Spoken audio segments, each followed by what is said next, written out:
have a challenge for all of you. Go to every...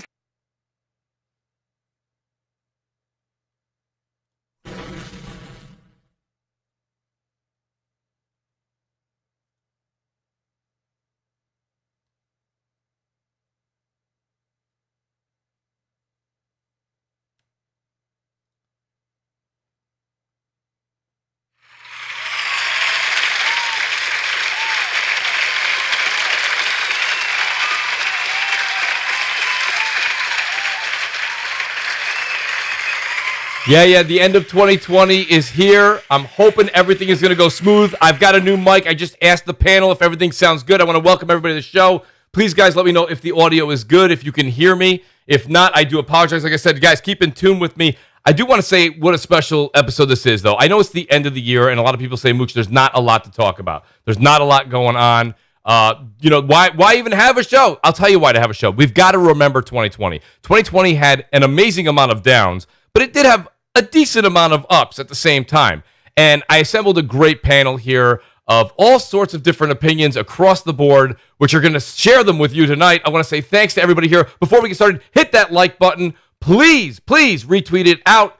Please hit that subscribe button. We did break the record. I got over 10,000 subscribers this year. That's fantastic. I thank every single one of you guys. And without further ado, let me just say thanks. Right above the description, there's the join button. And right there is how you become a Mooch Maniac family member. And it means the world to me. It absolutely means the world to me. So with that being said, let me call each one of you guys out. I've got Sir X-Man, JudaZuk, WoolleyGamer, Ben Link, TrueWiddy, Failed Pyromancer, Frostbite Slash, Jacob Evans, Tactical Gamer, Zombilla Ice Cream, CustodsX, Hustle and Motivate, who's on the panel, L.D.W, DragonHeartYoby, AceJunky, Two-Tone SP, Replicant, Marlesco, I love these names, Emperor Wrath, or Wraith, pardon me, Emperor Wraith, he gets so upset when I say that wrong. Our major Mooch Maniacs, Humberto Pedro, I've got Ice Queen Gaming, The Wise Old Gamer, Wendigo, 4-Star General, Shaun Slamka, Brian B, a.k.a. Delirium Blades, Audible Fart 507, and our VIP Mooch Maniacs, Darkseed 80, MexJ88, Remarkable Knights, Van W, a.k.a. The Butcher Van, Rich Kreiser, Rated D Demonic, Percolator 9000,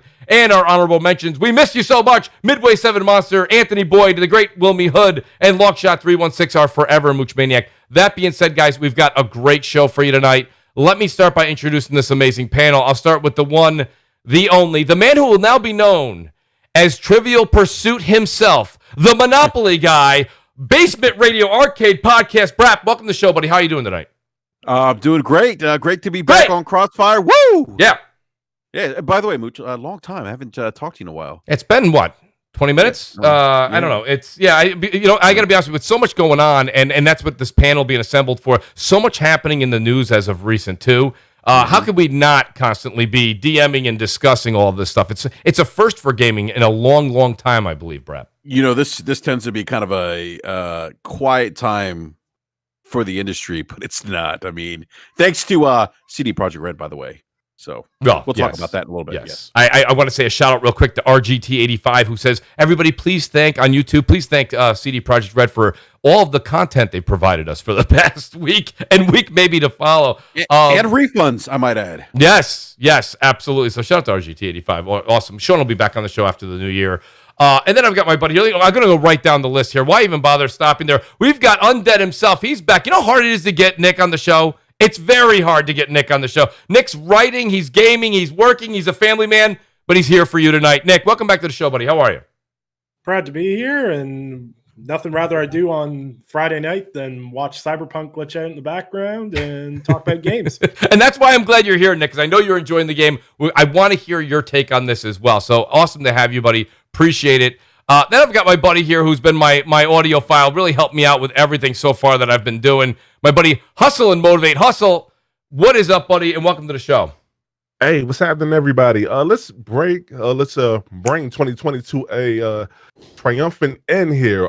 We don't know what's going on with the Cyberpunk stuff, but we are here to talk about it, man. I'm so excited to be here. Thank you for having me once again, Mooch. You know, I kind of had to feel my way around, and thanks to you, man, I'm really starting to feel my way around this whole podcasting landscape, man. You know, thanks to you and all of your help behind the scenes and in front of the camera, man. I really feel like I'm a part of the Mooch Maniac family. So thank hustle, you for that, buddy. Honestly, you're always welcome on the show. As I told you the first time you were on the show, buddy, your insight's fantastic, your takes on it, and you also keep the peace, which is what I love to have, Hustle. So thank you very much. Thank you. I appreciate that. And now I've got one of the wisest gentlemen to join us here on Twitter. I've got my buddy here. He is absolutely been on fire in the past 12 months. He's old. Leave him alone. It's Optimus Code. Code, welcome to the show, buddy. And I know I disrupted your Friday evening with the family, but I know there's probably nowhere else you'd rather be. Is that true, Code? That is not true. I hear the misses in the background. Laughing at you. He would rather be playing bingo right now at the senior center. Oh, leave him alone, bro. Listen at this motherfucker right here. Wait, hey, is this a G-rated show? What's going on, Mooch? What's the rules? I forget, man. What's the rules? Speak your mind, Code. That's what the rules are. What's happening? What's happening, man? Happy to be here. I can't stay long, Mooch, but you sent out the call. I had to answer, man. What's going on? I appreciate it, Code. And you know what? Honestly, I think the first topic that we're going to get into is really what I kind of want to pick your brain about, because you've been very vocal about it on Twitter, and I think a lot of people would want to hear it right from you right here and not in text. They want to hear it from the man's voice himself. So, Code, thanks for being here tonight. I appreciate that. Speaking it from hearing it from the man himself, this man has literally been vocal about this game. And, you know, it's funny, because I've been saying similar things, but I think BG has said it much clearer, much louder. He's been very vocal on this front, and I got to be honest with you, everything he's called, I'd say he's at least 95% correct. And I'll be honest with you, BG, I'll give you 100%. But, you know, in the world of YouTube and Twitter, there are no absolutes. So, Broken Games, welcome back. BG, welcome back to the show, buddy. How are you tonight? What's going on, Mooch? Appreciate the invite. It's going to be an interesting conversation tonight, and I look forward to it. Absolutely, buddy. And with that, let's get into it, because BG, I will go to you first, and then Code, get ready. You are definitely in the warm-up seat. You know, BG, a lot of the stuff's been going on lately, and you've been very vocal about CD Projekt Red. The one thing that I thought early on was that the issue here at hand was predominantly, it looked like they kind of overstepped their boundaries, right? They were just promising way too much, and every time we saw a little bit more, and just a little bit more of it, the game didn't look great. And that's okay. That's fine. But then I saw things like Brain Dance, and they started doing these different side bits and showing us what the game would be. And I fell further and further into that loop of, this doesn't necessarily look interesting. This doesn't necessarily look like it's my cup of tea. That's a me problem. But bugs aside, game being broken aside, even the game itself, BG, what does this game do for you or for gamers that other games don't already do, or even do better? I mean, I only played about 3 hours of the game. And, you know, I'm a strong believer that you don't need to play something, you know, for even 10 hours to know if you like it or not. You know, if you're grown, you've been playing video games long enough, you know. Yes. So I can't really speak to if this game does anything like new or revolutionary. Everybody I've asked, and everything points to no. There's nothing groundbreaking or revolutionary about this game. It's like, actually, the more time that goes on, the more people are starting to break down certain things about this game that point to the contrary. It's just a game that tries to do too much, honestly, and now that's pretty much the game's downfall, is the scope and the scale of the game and the size of the game. That was really the downfall of it, right? So according to what I know and what people tell me, like, there's really nothing special about this game. And, you know, I just knew from playing, I won't say that there isn't anything special, but there isn't anything like groundbreaking that it does, according to what people say. And yeah, I already put it down. I got a refund it through Steam, because I just know it wasn't my type of game. Yeah, but BG, to be honest with you, that's fair to say, because I think a lot of people have said to me over and over again, well, Mooch, what do you think about the game? I'm not even going to get into the bugs. We'll get into the bugs in a second, because that's why I want to have Code here to kind of discuss that. But myself personally, even if they fixed every bug in the game, I'm personally not enjoying it to the extent that I thought it was going to be the show that we saw, E3s ago and this and that. When we saw how glamorous this game was supposed to be, and how it was supposed to actually be the introduction into next generation, I personally, myself, I'm not seeing that. So now, Code, I do want to come to you. I want to say, first of all, you lose your words when something like this happens. Jessica Pham, thank you so much for the super chat. Absolutely just floored by that. She says, Merry Christmas, everyone. Great show. In and out every week for 2020. Showing my support. Where's Crap? Crap is taking the rest of 2020 off. Crap has been wrapping presents and doing all of that great stuff for his family and getting like last minute gifts. So he's not here. But Jessica, thank you so much for that unbelievable donation. Thank you so much. Hey, just so we clear, she said Merry Christmas, everyone. So Yes. you don't have to split that 6 ways. Yes, I've got a special drink coming your way, Code. Trust me, you have no idea. Man, so I want to piggyback off what BG said, because I think he said something that's relevant, that like a lot of us work with hidden assumptions, right? Like there are things that we know and believe that we assume that are the same with other people. But when you don't communicate it, you realize that you've been working with a hidden assumption that maybe other people aren't. And I think he said something that's really relevant, which is, especially for me, I can speak from my own personal experience, about 10, 15, 20 minutes, maybe an hour is enough to know you don't like a game. But it's not enough to know if you do like a game.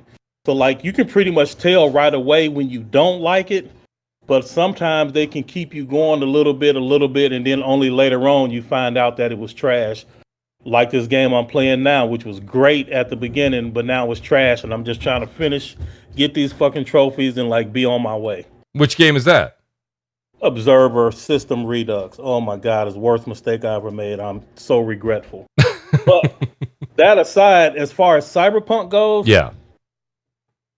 So first and foremost, the game isn't finished, and everybody knows it's finished. That's right. And like all this, like they know it's finished. They Which knew game it is wasn't that? finished. They saying February. I personally think February is optimistic. I think the summer sometime the game will be what they actually wanted it to be. They had their reasons for doing this bullshit. Who knows? Who cares? At the end of the day, it's all fucked up. The game is horrible. You don't have to play it to know it's horrible. They have admitted that the shit is not ready. They asking, begging for time and all this shit. You don't have to justify that opinion. Shit's not ready. And it's not going to be ready for a while. So I will try it when it's ready. That being said, I played about an hour or two just to, you know how gamers are. You just want to see shit for yourself. But man, the game is not ready. And I don't think anybody has to be shy about saying they don't think the game is ready or they not having fun with it. It's not ready, and they admit that it's not ready. So, we're going to get into part 2 here. I do want, now we've heard my take on it. We've heard BG's take on the actual game yourself, Code. The one thing I got to say here, though, is Nick is actually enjoying. Nick, you're definitely enjoying this game. I've seen you on Twitter, and the one thing I kind of want to bring up here, because there's part 2 to this this whole dynamic of CD Projekt Red, and part 2 is is basically the whole thing that's going on with Xbox now giving refunds and PlayStation giving refunds and taking it off their store. We'll get into that as part 2. We kind of continue here. What is it that this game is bringing you that much joy to that steps outside of the games that you've played already? Wasn't this supposed to be the next like leap in gaming? And do you think they achieved that? So what? I don't buy into marketing bullshit, and there was a lot of marketing bullshit around Cyberpunk. It was, it was the second coming. It's the biggest game ever. No game's going to measure up to it, et cetera, et cetera, et cetera. I really like RPGs. I really like classic styled RPGs, and I really like Cyberpunk games. Like Deus Ex is a fantastic franchise, and games like that. So the aesthetic is what drew me into this. I wasn't expecting this to be like a 10 out of 10 amazing game. And like, I've been enjoying my time with it, but for everything that I love about it, I can find one thing that I don't like about it. So whenever I seem to find something that I really enjoy about this game, there's something that majorly detracts from the experience overall. So you having fun in spite of the game? Yeah, like the game spends more time. Like I've had a relatively quote unquote bug-free experience. Few visual glitches, no hardware crashing, anything like that. But there's so much of the game gets in the way of itself. It's really at odds with itself. Like there's sometimes it feels like it really wants to be like this super in-depth RPG, and then other times it feels like it just wants to be an action game. And there's things like, they say, oh, there's going to be all this like you're going to have all this freedom to do all this creativity, all this customization. And like, you know, I can change which silencer I put on my gun. I can change a handful of sights. It doesn't really scream endless customization to me. There's a lot of like really key RPG elements that are really missing from this game. I feel like the decisions really don't have impact. And like everyone saw everyone saw that post going around on Twitter where they're like only 2% of the decisions that you make have an actual story impact. A lot of RPGs are like that, but the idea that an RPG should make you feel like you're making an important choice, whether or not that choice actually does change how the game plays, it should make you feel the pressure of that decision. You don't have that in this game. And that's really a failure in terms of how the game is actually made, bugs aside. And everyone seems to think that, you know, they're going to be able to patch this and then all of a sudden it's going to be a 10 out of 10 game again.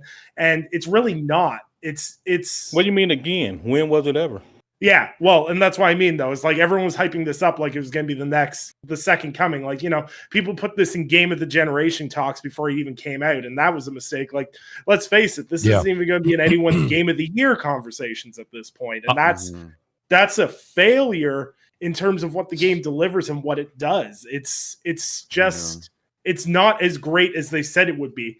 They should have rolled back the PR. If they had just said, hey, we're making an RPG and we just want to make a good RPG, people would not have nailed them to the wall for this. But no, they sat there after The Witcher 3 and went, we are making the best RPG. The best, yeah.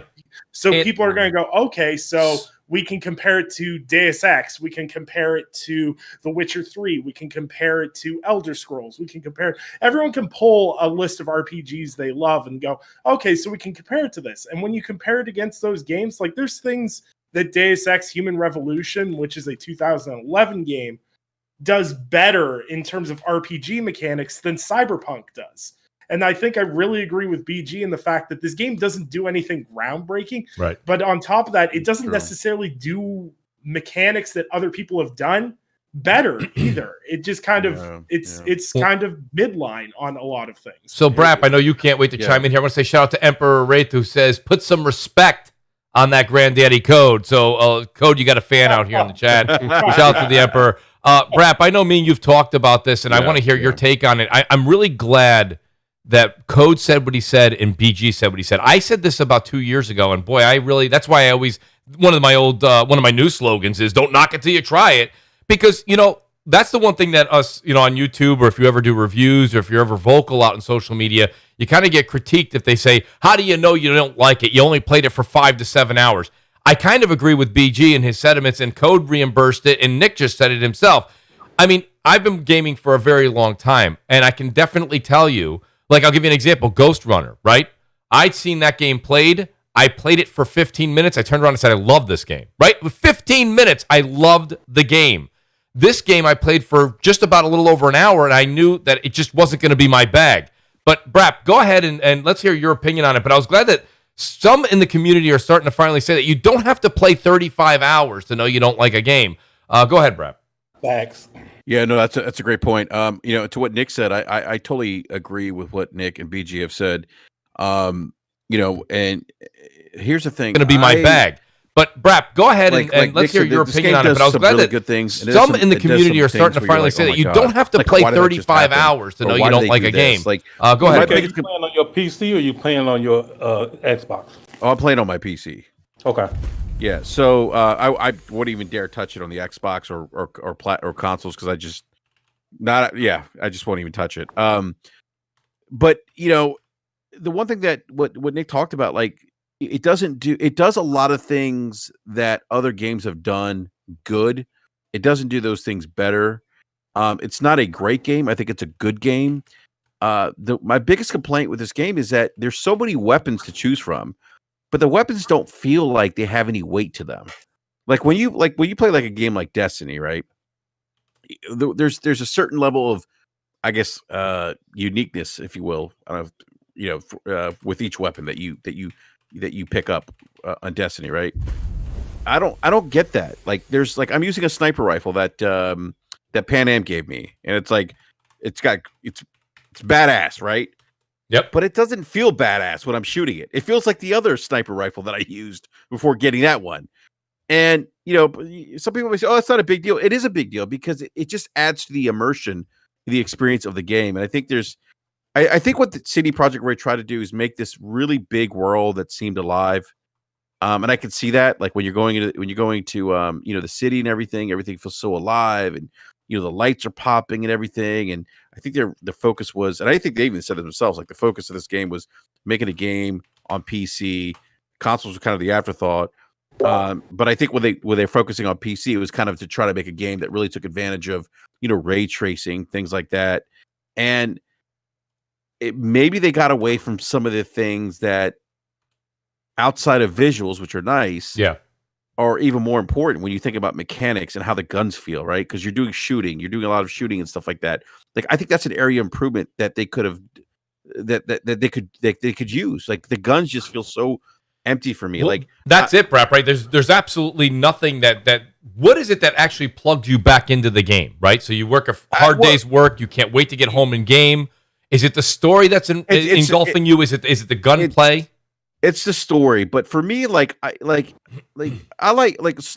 narrative-driven games, but I even like narrative-driven games more that pay attention to the smaller things, like gunplay, right? Where your guns feel like weighty. They have some weight to it. They have some oomph to it. This game doesn't. That don't happen in this game. So why are you attracted to this one? Mooch, don't make me take over the show. Man. Listen, Code. I know you're going to go in on Brett. Actually, Code. If you turn up your hearing aid, you would have heard what I said.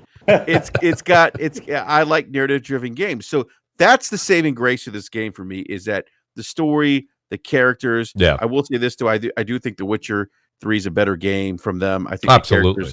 Better characters than The Witcher 3. Well, The Witcher 3's got better lore in my opinion. But, I know Cyberpunk's a tabletop game. I mean, I didn't really love Witcher 3 either. So I mean, but I love like Witcher 3. But I would agree with you that it's the better of the two. I think this just got better lore, better characters. I felt like with The Witcher 3, I played this game 5 years ago, so I don't remember everything to it. But I felt like some of the side missions that I played on Cyberpunk have been good. But God, that Bloody Baron mission, that side mission in Witcher 3, wow. Like, I haven't had a wow Bloody Baron moment, and maybe to what Nick said, like maybe that's a Brat problem where I felt like, CD Projekt Red, they make the best RPGs. They came out with Witcher 3. It was like, game of the generation.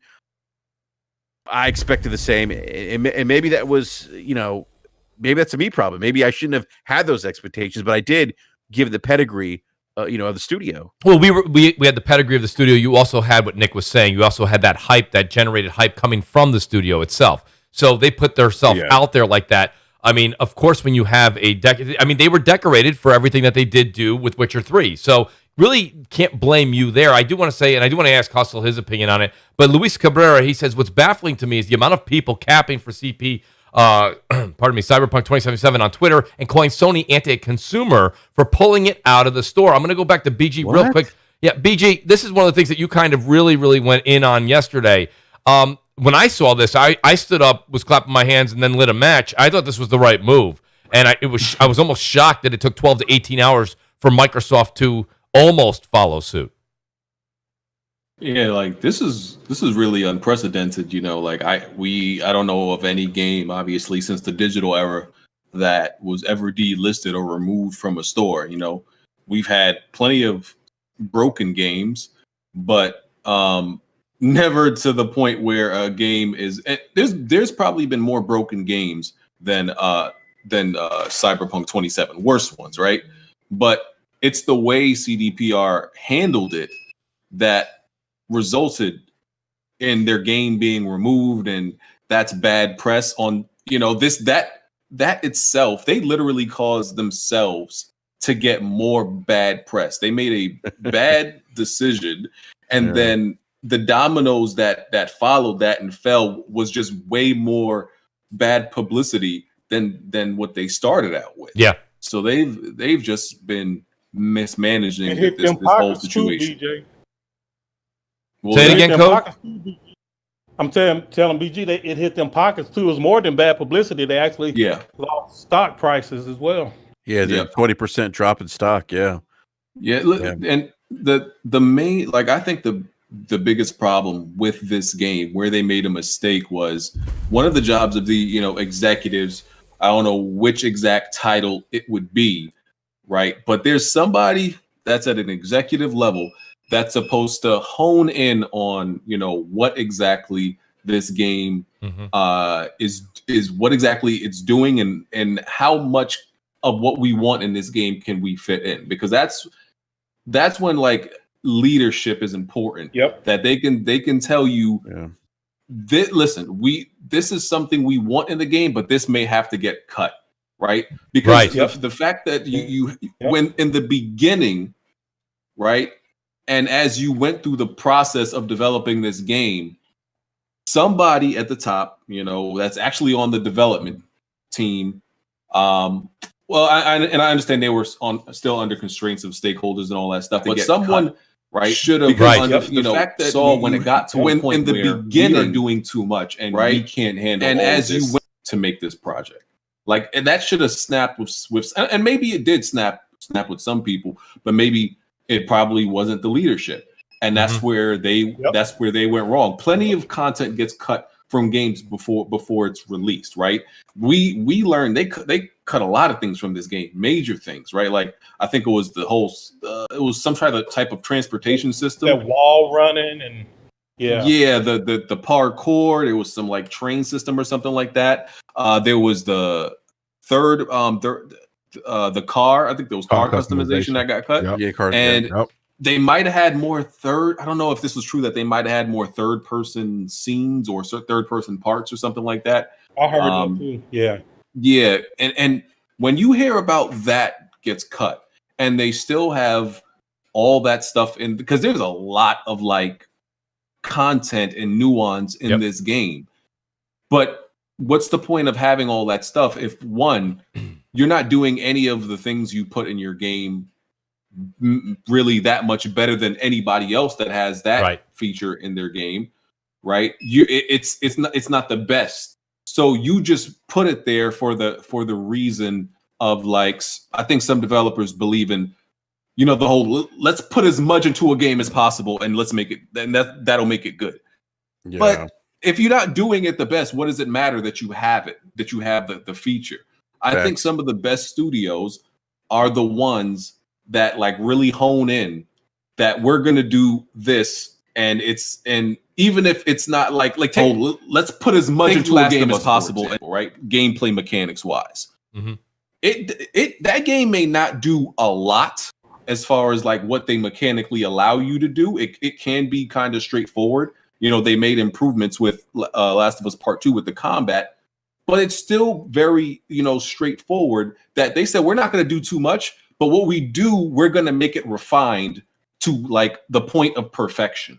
Absolutely. A game like Cyberpunk is just trying to do everything, and that's what caused its whole collapse. That's why the game doesn't work. It's just doing way too much. BG. The other thing I was going to say, I think what is even worse about the whole Cyberpunk thing too, what kind of compounds the situation, is that CD Projekt Red themselves weren't really transparent about how the game was working on the base Xbox One and PlayStation 4 consoles. They were saying, the game runs fine on those consoles. And then we find out that, they weren't giving people review copies of the PlayStation 4, Xbox One. They're only giving PC review copies. And then they were telling people, well, you can only use our footage of Cyberpunk 2077 and not your in-game footage. That's the part that really kind of like it seems very slimy from them. And they were a studio, in my opinion, that was for many years kind of, heralded as, a pro gamer, pro consumer type studio. I remember early on development, someone said, hey, is this game going to have like microtransactions or something? And they're like, no, we leave that up to like the greedy developers or something. I'm paraphrasing. They said something to that effect. But then they do something like this, and it just exaggerates everything that's wrong about this game. And I think that if they would have just, like you said, BG, just been like quiet, like remember Hello Games with No Man's Sky. That was a bit of a different situation, because I think if we remember back, and we're all gonna have to kind of just total recall of this for a second here. Like that was different because we I think at the end of the day on that one, that was more Sony needing that game to come out and pushing it. Yeah, because you could see. Mooch, I'm gonna have to leave in a minute, man. Can I speak to something? Absolutely, Code, please. Go ahead, Code. So, people are saying like how Sony took extreme measures. Microsoft like did the refund, but they did it, I don't know, so many hours after Sony led the way. So here's the thing. Along with pulling the game from the store, CD Projekt Red also lost what's known as approved developer status. And so the whole thing with the certification process, there's a guy on Twitter, I forget his name, but he did a really good job of explaining what that is. But long story short, everybody, when you want to make a game on PlayStation or Microsoft, Xbox, whatever it is, there's this certification process that your game has to pass. And it checks for things like on Xbox, do you have the triangle and the square button, or do you have A, B, X, Y, like all the stuff, like the trademark and all of that stuff. They check for very specific things to make sure that your game runs on their system without crashing it and without bricking the console. So there's this certification process. So what most people don't realize, like right now, Mooch, if me and you made a game, we could sell it on the Xbox or the PlayStation because they do not have the legal rights to keep content off of their system. As long as we pass certification, they have to sell our game on their platform. Like it's not up to them. They can't say, well, you can't produce games here or whatever. It doesn't work that way. Like that's illegal. But they can withhold the game if you fail certification. So the certification step is actually a really big deal. So what happens is they find things, and so like a trusted developer like Rockstar, they will find an issue in Rockstar's game. Yes. Rockstar will say, hey, give us a waiver, we'll take care of that. And usually the waiver means there will be a day one patch that will fix these things and you won't have to worry about them. Yeah. And it's got to be day one. It can't be like a week later. It's like a day one patch. You are giving them your word that you will have a day one patch ready to address these things. So there's this checklist of items. So let's just say there's 20 things that Sony finds wrong with the game. And they'll say pass, fail, pass, fail, pass, fail. And then if you have any failures, the game, it will fail certification. But depending on how strong your pen pan is, you can be like, okay, well, let me get a waiver for that. So Sony will waiver. So then the next time you submit, they will look at all the stuff. They won't retest the stuff that you have a waiver for because they'll know that there's a day one patch coming. So they give you the benefit of the doubt and they check all the others. Okay, so you answered my question there, Code. I was going to say to you, so there was a lot of reports that said CD Projekt Red kind of backdoored through and passed these certifications. Yes. So what happened was they got the waivers that we will fix the stuff that you have a waiver for patch for A, B, and C. Sony said, okay, we take you at your word.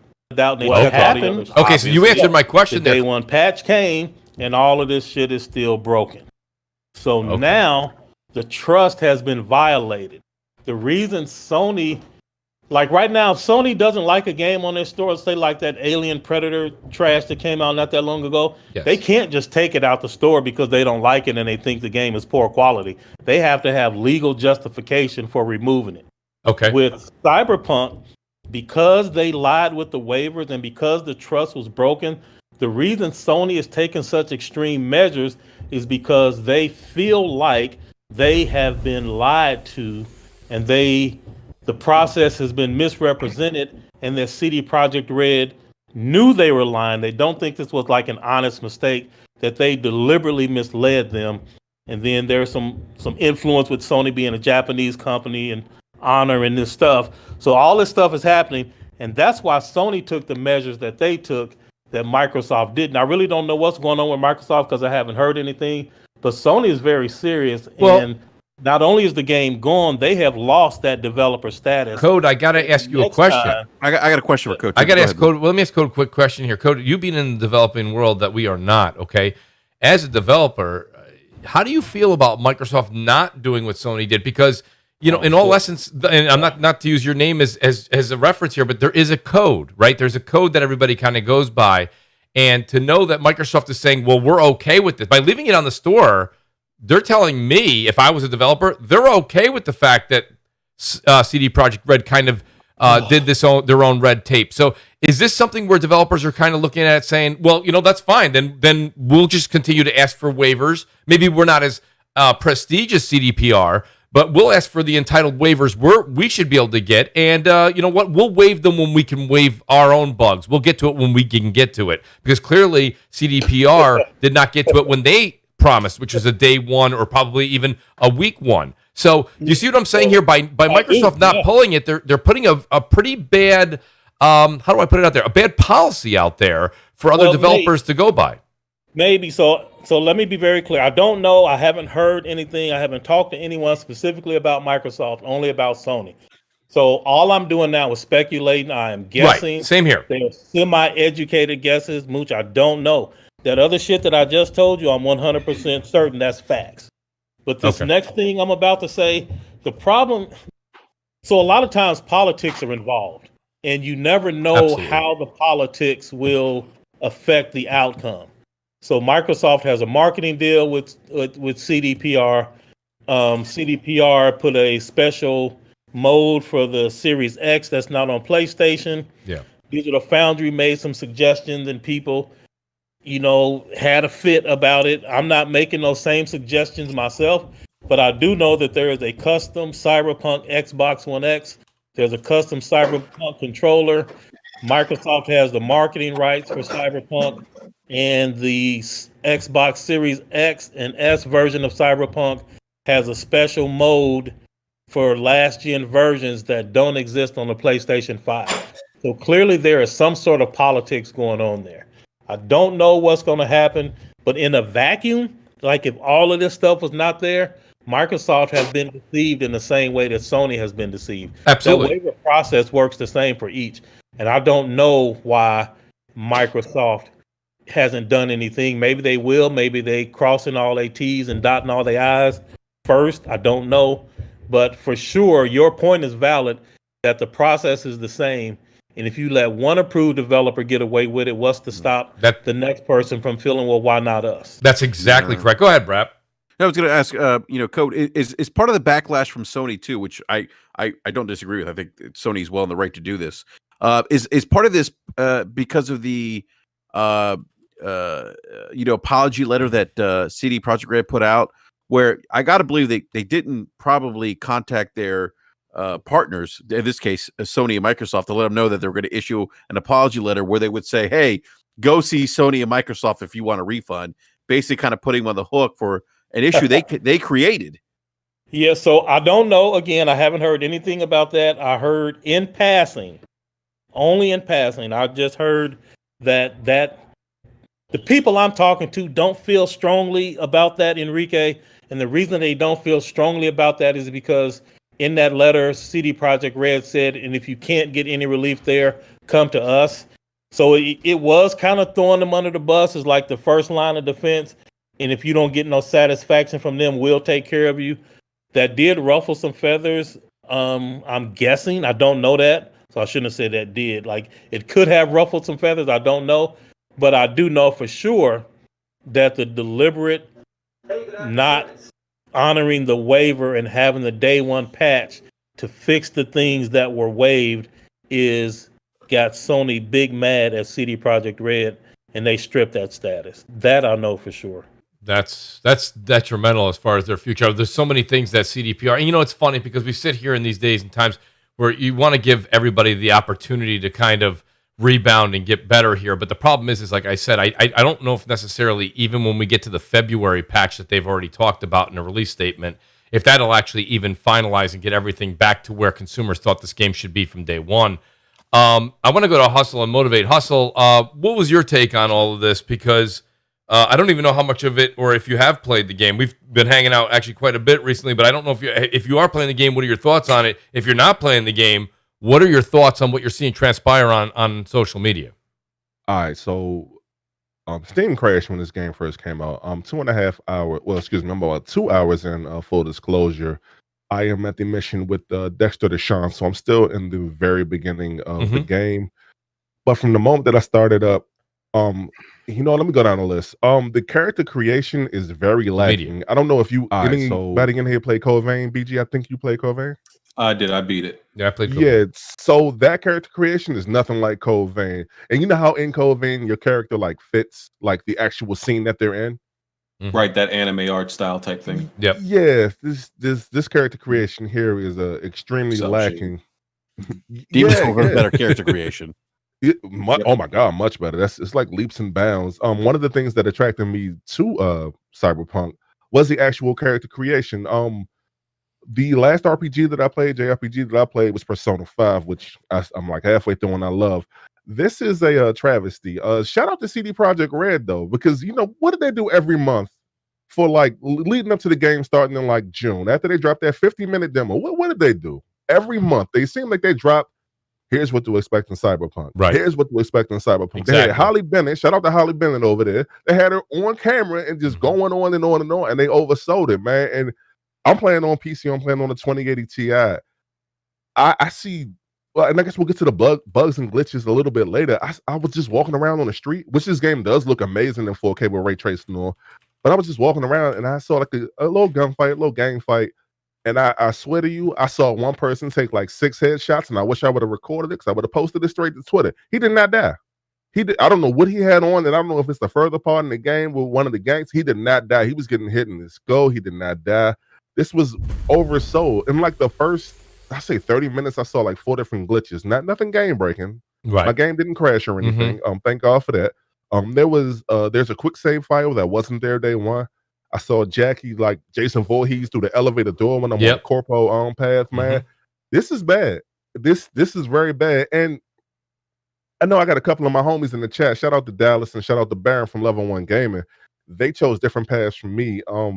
It's bad, man. Like this CD Projekt Red going out bad. Like that, I've never seen a game hyped to that level fall this hard, that fast. It's like they fell flat on their face, dog. Like it's embarrassing. Yeah, like, this is truly embarrassing. You don't really see things like this kind of transpire over and over and over again. Hey, Mooch. And yes. Yeah, I was going to say, I've also heard someone messaged in the live chat too that they may lose half their staff. And well, that's the part that bothers me. That's why I'm saying, but not because of financial reasons per se, but because internally it's not a healthy place per se to work. Well, and it's a shame. Shout out to Optimus Code. I'm going to read all the other super chats here in a second. Which, Code said, "Got to run, fan peace." Optimus Code, thanks for being here tonight. I would have liked to have had Code here because Code's been saying this a number of times when we have this topic come up, whether it be crunch or just inappropriate working conditions. We're hearing that over and over again. Is it time for us to start to believe the Jason Schreiers of the world, where he's been out there, he's been doing this article after article. They're saying that that's just his agenda. But if we're hearing this over and over again, is that a problem? The thing about it, though, is the issue I'm having is these guys at CD Projekt Red, I mean, they're all pom-poming and rah-rah, and they're so excited before the game comes out. I love CD Projekt Red. I wouldn't want to work anywhere else in my life. This is the place I was born at. This place, of course, they're going to say they're getting a paycheck. Well, well, there you go, right? I mean, isn't that like kind of like all of us? Like, I don't know how you guys feel on Monday, but I don't know anybody in my personal life on Monday that's like, yeah, I'm going to work. So like maybe that's a me thing. I think the only people who do that are Hollywood and maybe athletes. But other than that, work's work. I mean, BG, go ahead. Yeah. By the way, apparently something that just how you guys feel on Monday. Cyberpunk is my personal life on Monday. It's like they added a warning to the Cyberpunk game. If that's a me thing. Store. Pretty much warning people about the condition of the game if they buy it. So that's something that's been added on to the Cyberpunk story. And man, so I just wanted to go back to the whole refund thing real quick. Sony pulling it from the store to me looked like a big FU to CD. Yep. Yeah. Right. Yeah. That's how I was looking at it. I was like, this is like how corporations curse at each other without saying words. I'm like, yo, they are literally like it's corpo talk. It's literally corpo talk, and it's like it's very subliminal, right? because it was an obvious pulling a game is, we could actually say that's kind of extreme and that's unprecedented, right? So the only thing different, like I said, we've had many broken games. So what was different in this situation that made your game get removed? And it's clearly because CDPR, which was a huge misstep. When you mess up, right, with something, you don't make it worse. And they made it worse with this when they said pretty much reach out to Microsoft or Sony in a very corporate way. Once again, if you translate this stuff, that's like, go talk to them about our problem. Like that. Listen, go talk to Microsoft or Sony. Yeah, we don't want to deal with it. That's literally what they were saying. People that some people don't realize that, but that's literally what's happening right there. And then PlayStation probably gets this massive influx of refund requests, requests and everything like that. And you don't know what exactly could be going on over there with COVID time. Right. I'm sure Sony has plenty of employees, but I don't know how many employees are usually there or whatever like that. And they just get hit with this wave of refund requests and saying, hey, PlayStation is going to give y'all money back. PlayStation probably like, we never even talked about this. They said they had discussions, but Sony wasn't ready for that, clearly. No, because it's so funny I'm telling you, when you read their tweets between Sony and Cyberpunk, it's literally just like these silent subliminals, and like they are fighting in their tweets. I'm telling you, you got to see this stuff. So that was Sony's, when they were firing back at CDP. All right, we're gonna just pull your whole game since you want to try that slick shit with us, and then have us refund everything, put everything on us. That was a fire back. And let me just say there were warnings about this game, like through the whole process. Yes. Right. And like I know everybody, like I'm not getting on the studio anymore. I'm not really making fun of them, and everything like that, like I was, because things are just sad at this point.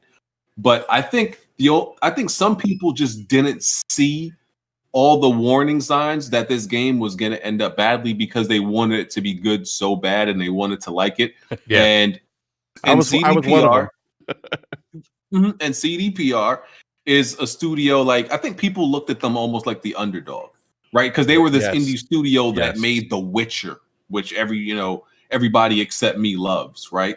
So with their second game on the way, people are just like, yeah, they're about to. This is the underdog who's also like has become the god. So now you like them because they got that underdog type of vibe, but they're also the best at what they do, some people claim. And then all of that just ended up, in their failure. Well, if you stop and think about it, though, BG, what you've said a number of times too, and you said it tonight, is what CD Projekt Red is known for, right? What they're being put on a pedestal for. If you look back at The Witcher 3, like I said, I'm also not the hugest fan. I give it respect where it's due. It's a good game, but it's good for its storytelling. I mean, the mechanics in that game were nothing to really brag about, first of all. Second of all, if you remember when that game came out, it was also buggy.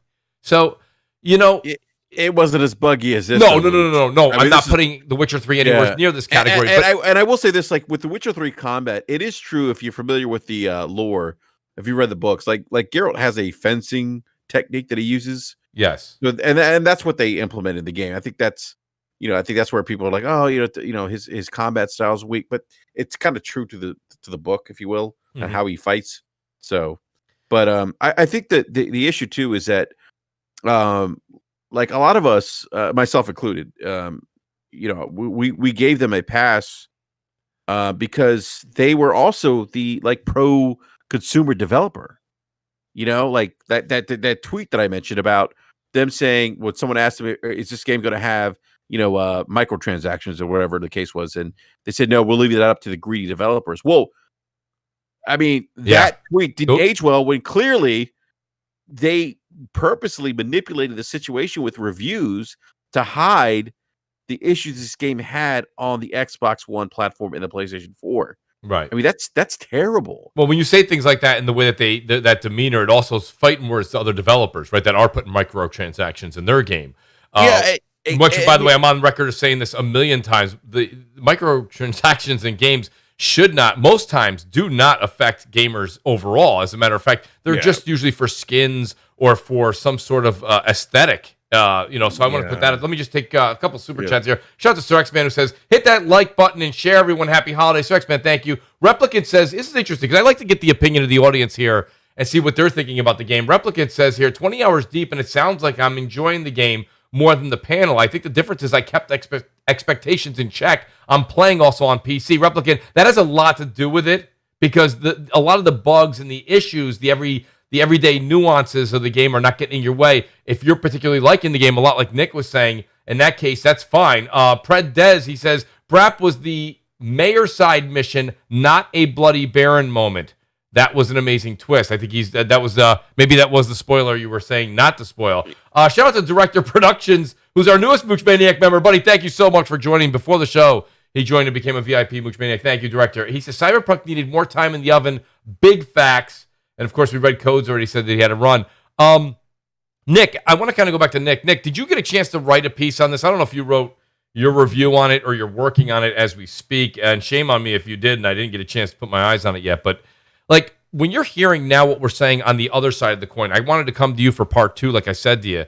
This is the part where we just heard what BG is saying. We heard what Brap was saying. What's your take on the removal of the game on Sony's side and also having that tidbit of knowledge, which I didn't know prior to the show from Optimus Code, about the whole thing with waivers and certifications and how CDPR seemingly kind of duped Microsoft and Sony on this move? So basically, this is the first time I had to do some digging because I sat there and went, there was another game that got pulled from storefronts. I just couldn't remember what it was. I believe it was Arkham Origins was pulled from PC at one point via Steam. Because if anyone remembers Arkham, it was super, super broken on PC. Oh, yeah, I think they did. They pulled it from Steam for, I think, like 6 months. And then they did full refunds. And then also on top of the refunds, they gave people who got refunds the copy of the game back after they fixed it, I believe. I'm a little fuzzy on those details, but that was the last game. So that was I can't remember, but that was like years ago now. But this is unprecedented. But this also comes to a lot of what CD Projekt Red's doing. Like you don't do half-baked passion PR or business. Business has to be well thought out and done. They should have taken the extra day, sat down with Microsoft and Sony and been like, hey, we want to work out a refund system that will work. We want to, this is on us. Let's do this. And, maybe Sony and Microsoft would have been more forgiving, with the transgressions they have on the PS4 and Xbox One version if CD had done that. But from appearances, from what we've seen, is they just went, everybody can get a refund. And they just kind of left Microsoft and PlayStation hanging. We want to. And then they admitted that they never even made that arrangement with them before putting out that statement, which is a huge flub. Go ahead. Yep. Yeah, and you know what? It comes down to the core thing. I hope this sets a precedent with games because we've had way more broken games than this. Fallout 76 was way worse than this. I'm trying to think. Days Gone, I had a terrible experience with that the first couple of weeks, and even pre-launch. And, I wish I could have got my money back on those games, but the refund process was a hassle. We need better refund processes across all systems. Yeah. And I also think that, maybe developers will be a little less interested in pushing out buggy, broken games if they know that this could be their fate. And I I'm not going to say I'm a fan of them pulling the game, but I think it definitely sends a clear message of, hey, if you don't meet quality standards, this can happen. It's difficult. It's a really delicate line that you don't ever want to stand up just for corporations, but Microsoft and Sony are in a real jam here with the return policy because, if they extend it more than they already have it, we know that people will go home. There's a lot of games that can be beat. People will go home within 2, and if they give it a day and not an hour logged on, right now, what do they have? What is it? Is it 2 hours played? And I don't know what the daily allowance is, but if you get rid of the hours and you just go by 4 days, I mean, people will just people are beating games. We see this, right? The Last of Us 2 came out, and before I even got to 30 third chapter, everybody's like, I beat it. It's great. The next day on Twitter, it's like, I mean, that's fine that people want to do an over. So it's a delicate line that with return policy there. I think that these things are in check, like these certifications, and I get that. Now, I'm not in the world of developers or understanding that, but I do understand the waiver policy when it comes to something like that, where they say, listen, this is the way the game was intended to ship. We're going to go ahead and ask for a waiver. That waiver is not a pass that you can't fulfill. What you're saying is that we acknowledge this issue and we're going to tackle it by this time. So instead of by launch, and then it's up to Microsoft and Sony or whoever it is. I shouldn't say that because I'm not aware, but whoever is the certification awardee, okay, that person would then allow that waiver to go through if it's something that's not groundbreaking or something that's going to absolutely destroy the user's experience. That's something that's still in question. So that's a tough one, Nick. You know what I mean? I know what you're saying. It does need to get brought back to the table, but that's a delicate line there when it comes to return policies with digital. So here's my final line on this. This is like the end all and be all for me. If you're selling a product to someone, it has to work. You're accountable for that. Yeah. The fact of the matter is if you are releasing the game on Xbox One and PlayStation 4, it has to be in a playable state. Period. End of story. It bricks the console. That is not a playable state game. If your console's bricking through a game, that game is not stable and is not in a playable state. If you're dropping $79.99 or whatever the case may be, wherever your regional equivalent is, you deserve to have a game that works front to back. If it has minor issues, like, let's face it, if the worst issue that Cyberpunk 2077 had was a few animation errors here and there, no one would care. Absolutely. But it's the fact that, you've got people with PlayStation 5s and Xbox Series X's. They're like, oh, I'm hard crashing the dashboard. This is breaking. We literally have 3 AAA games that have come out in 2 months that have literally been broken front to back. Yes. On next generation consoles. You have Watch Dogs Legion where, hey, you might lose your 40-hour save file if you're on Xbox Series X or PS5. Ubisoft said, we'll address that in a patch next month. Okay. You've got Call of Duty. Thanks. You've got Call of Duty Cold War, which is just a disaster after disaster. They patch one thing, and then it's like, oh, my controller now disconnects in the middle of a game. It's like, oh, great, okay, fine, that's acceptable, whatever. And now we've got Cyberpunk. Why do these games release like this? Why do people accept this? And it doesn't matter. Well, Nick, I'm glad you said this because, back in the day when you were going from the 360 and PS3 versions of consoles to the new technology, there was all sorts of new background. The architecture was different. Things were different coming from when it was a hard stop on 360 and that's different now, right? So saying that we have new technology and new hardware, that doesn't really give the pass of why we're having all these problems with Call of Duty is a great example. Call of Duty on my Series X, when you put on ray tracing, completely, and when I'm playing multiplayer, bricks I shouldn't use the word, people take that the wrong way. It shuts the console down, and I have to do a hard reset. It doesn't wipe everything. I don't have to go back to factory reset, but it does brick it. I have to go back and redo everything. It shuts the console off. I've never had a game shut my console off. And it took me by surprise. But like you said, we're having this time and time Not again. on PC. No, well, but that's my point, Brap.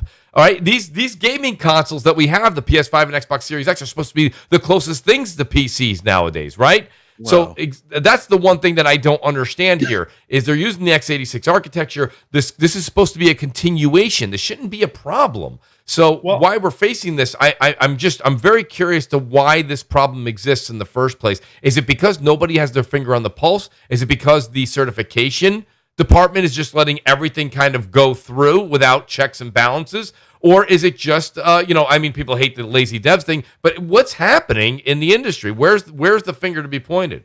Well, part of the problem with which one, BG? No, go ahead. No, Nick, let Nick go. Oh, go ahead. Part of the reason why we're seeing this upswing in games, because basically from about 2014 on, we've had this onslaught of we have a game every year that's broken to the nines, and we're getting more and more games. And the one thing we always talk about and we always love is the redemption arc. We've seen games like Rainbow Six Siege, Sea of Thieves, all these games that found new life post-launch due to the developers listening to community player feedback and adjusting the course. But here's the problem. I don't want every game to be a redemption story. I've already seen some headlines and stuff. I disagree with it. People are like, well, the redemption arc for Cyberpunk's going to be amazing. I'm like, no, it shouldn't be a redemption arc. You should release a game that front to back works. The problem with the game industry as a whole right now is it's more in line with what stockholders want. You can see CD Projekt Red push this out the door, not because the developers thought it was done. We've seen from articles from Jason Schreier and others that the developers weren't happy with the state of the game and it was pushed out anyways. This is because every time CD Projekt Red delayed this, their stock took a hit.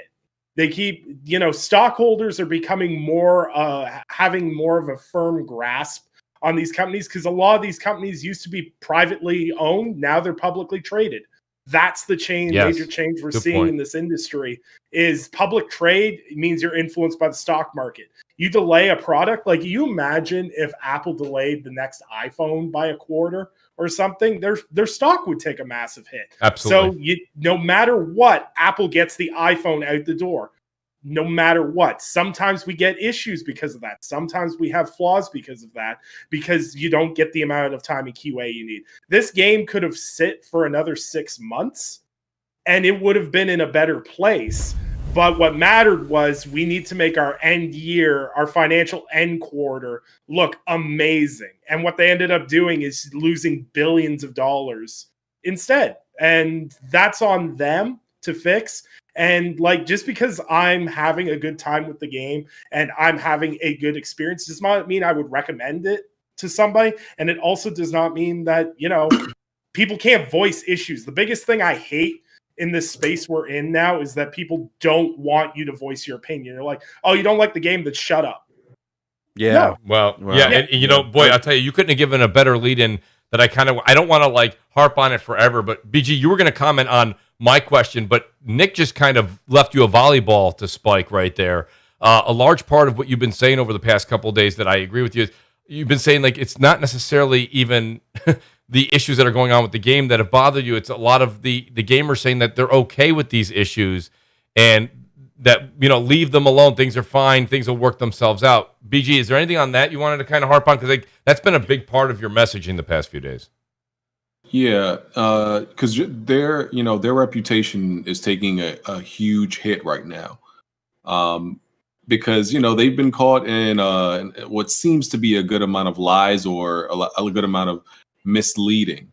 For one, you can't talk enough about people like to throw around the word anti-consumerism. Yep, there was nothing more anti-consumer than them absolutely knowing that the console versions of these games were not in a properly playable state. Of this game was not in a proper playable state, right? They knew that. And they purposely hid it. We never got to see any footage or video of this game running on consoles prior to release, directly from CD Projekt. I don't even know if CD Projekt Red themselves ever actually released any console footage. I think that came from gamers who got the game. I think they still haven't released anything, right? Because usually no, they haven't. Usually, with a game like this, they at least give it to of course, the media. The media didn't get any chance or the codes to play it on consoles because they typically try it on all the platforms, especially with a game like this that is so demanding. It's gonna have different performances on different platforms. So they knew it wasn't working right. They purposely hid it from people by not showing any versions of it. They hid it from the media because then the media would have told everybody this game is unplayable on this platform. Don't buy it, and that would have been a huge chunk of their sales. I think 41% of the profit they made with pre-orders and stuff because they made their money back instantly. That money that they just robbed from people, yep. in day one, 41% of that was on consoles. I think they said, yeah. So that's right, it's crazy. It is wild. That's wild. I mean, Brap, you have a comment on that before we do our next subject? Yeah, no, it just it just further goes to show how poorly they've handled this whole thing. They didn't. I think it was BG said earlier. I think if they had just stayed quiet, if they just would have said, what, guys, we fucked up. We put out a game that wasn't great. on the base PlayStation 4 and Xbox One, but we're working hard to make this right to you. We're gonna fix this game and just let like look at No Man's Sky. Like the redemption of No Man's Sky is that they people criticize Hello Games for not being vocal for a long time. And I forget the lead of the studio, I forget his name. But he was quiet for quite some time. The game came back and just was a much better game after they worked on the bugs, fixed things. But I do want to say something to Nick's point, because I've seen this from the community. And we talk about capitalism and I think Nick said, the pressure of a publicly traded company. Well, here's the thing. If the gaming community says, you know what, we're not going to put up with this, because developers know they can release a game that doesn't work day one because they know they can put a day one patch. How many times do we see, hey, so-and-so's releases, but it's got like a 50 gigabyte day one patch to work, right? If gamers said, you know what, guys, developers, we're not going to buy your product if you're not going to release a game that works day one. We don't want patches. We're not going to do it. But we all have kind of accepted this norm, this new norm. And I say new norm because I played on the old Nintendo Entertainment Systems that you didn't have this kind of stuff. They didn't have the ability to patch games, right? So they were going to make games that worked. When the game came out and it was broken, that was what you were. That was it. You were done. Yeah. You don't have that luxury now, or well, you do have that luxury now because you release a patch. But my point is, if you want to stop this as a gaming community, don't buy these products. Well, shout out to Relzar in the chat. He says, stop pre-ordering. There's a lot of different things we can do. Exactly. But, this is the mentality, and it's funny because I'm going to tie this into something that I don't know if you guys would have seen this curveball coming. One of the things that comes up with this situation when you're seeing the PC game playing outstanding, well, better than, not outstanding, it's playing It's got bugs. It's got bugs. But versus the console, does this issue hurt the scaling discussion that was going on, that this is such a piece of cake now? And because let's be honest, CDPR is not, we can go ahead and say that they may not be your favorite developer, but they're also not, some small, team of 13 in a garage in Palo Alto. Okay, so they definitely have a crew there that's capable, and scaling's an issue. The other thing I want to say is this. Has there been a situation, BG, where you think maybe the whole Sea of Thieves, for example, launching in Game Pass or launching on Xbox, and then because it didn't launch in Game Pass, pardon me, I have to get that correct. Game Pass came out after that. But the sentiment being, we'll get to it and we'll add things and we'll fix things later because of a service, and that kind of maybe starts to change the industry mentality. I mean, either one of those, BG. I mean, there's the scalability question, and then there's the we'll fix it later mentality. That seems to be the new norm. Yeah, this is definitely going to have Microsoft and Sony looking at their cross-gen game situations. Which game are we actually going to make for both platforms? And at the least, it's gonna get their attention and make them at least think about it. Not saying it's going to make them change their mind about Halo or Sony with Horizon or God of War, because that's even rumored to be cross-gen. It'll at least plant a little bug in their mind, get them thinking about it, and maybe get them to reconsider on some of their projects, right? So it's gonna make a wave throughout the industry, and everybody is gonna reevaluate, how they're handling projects with cross-generation games, going forward.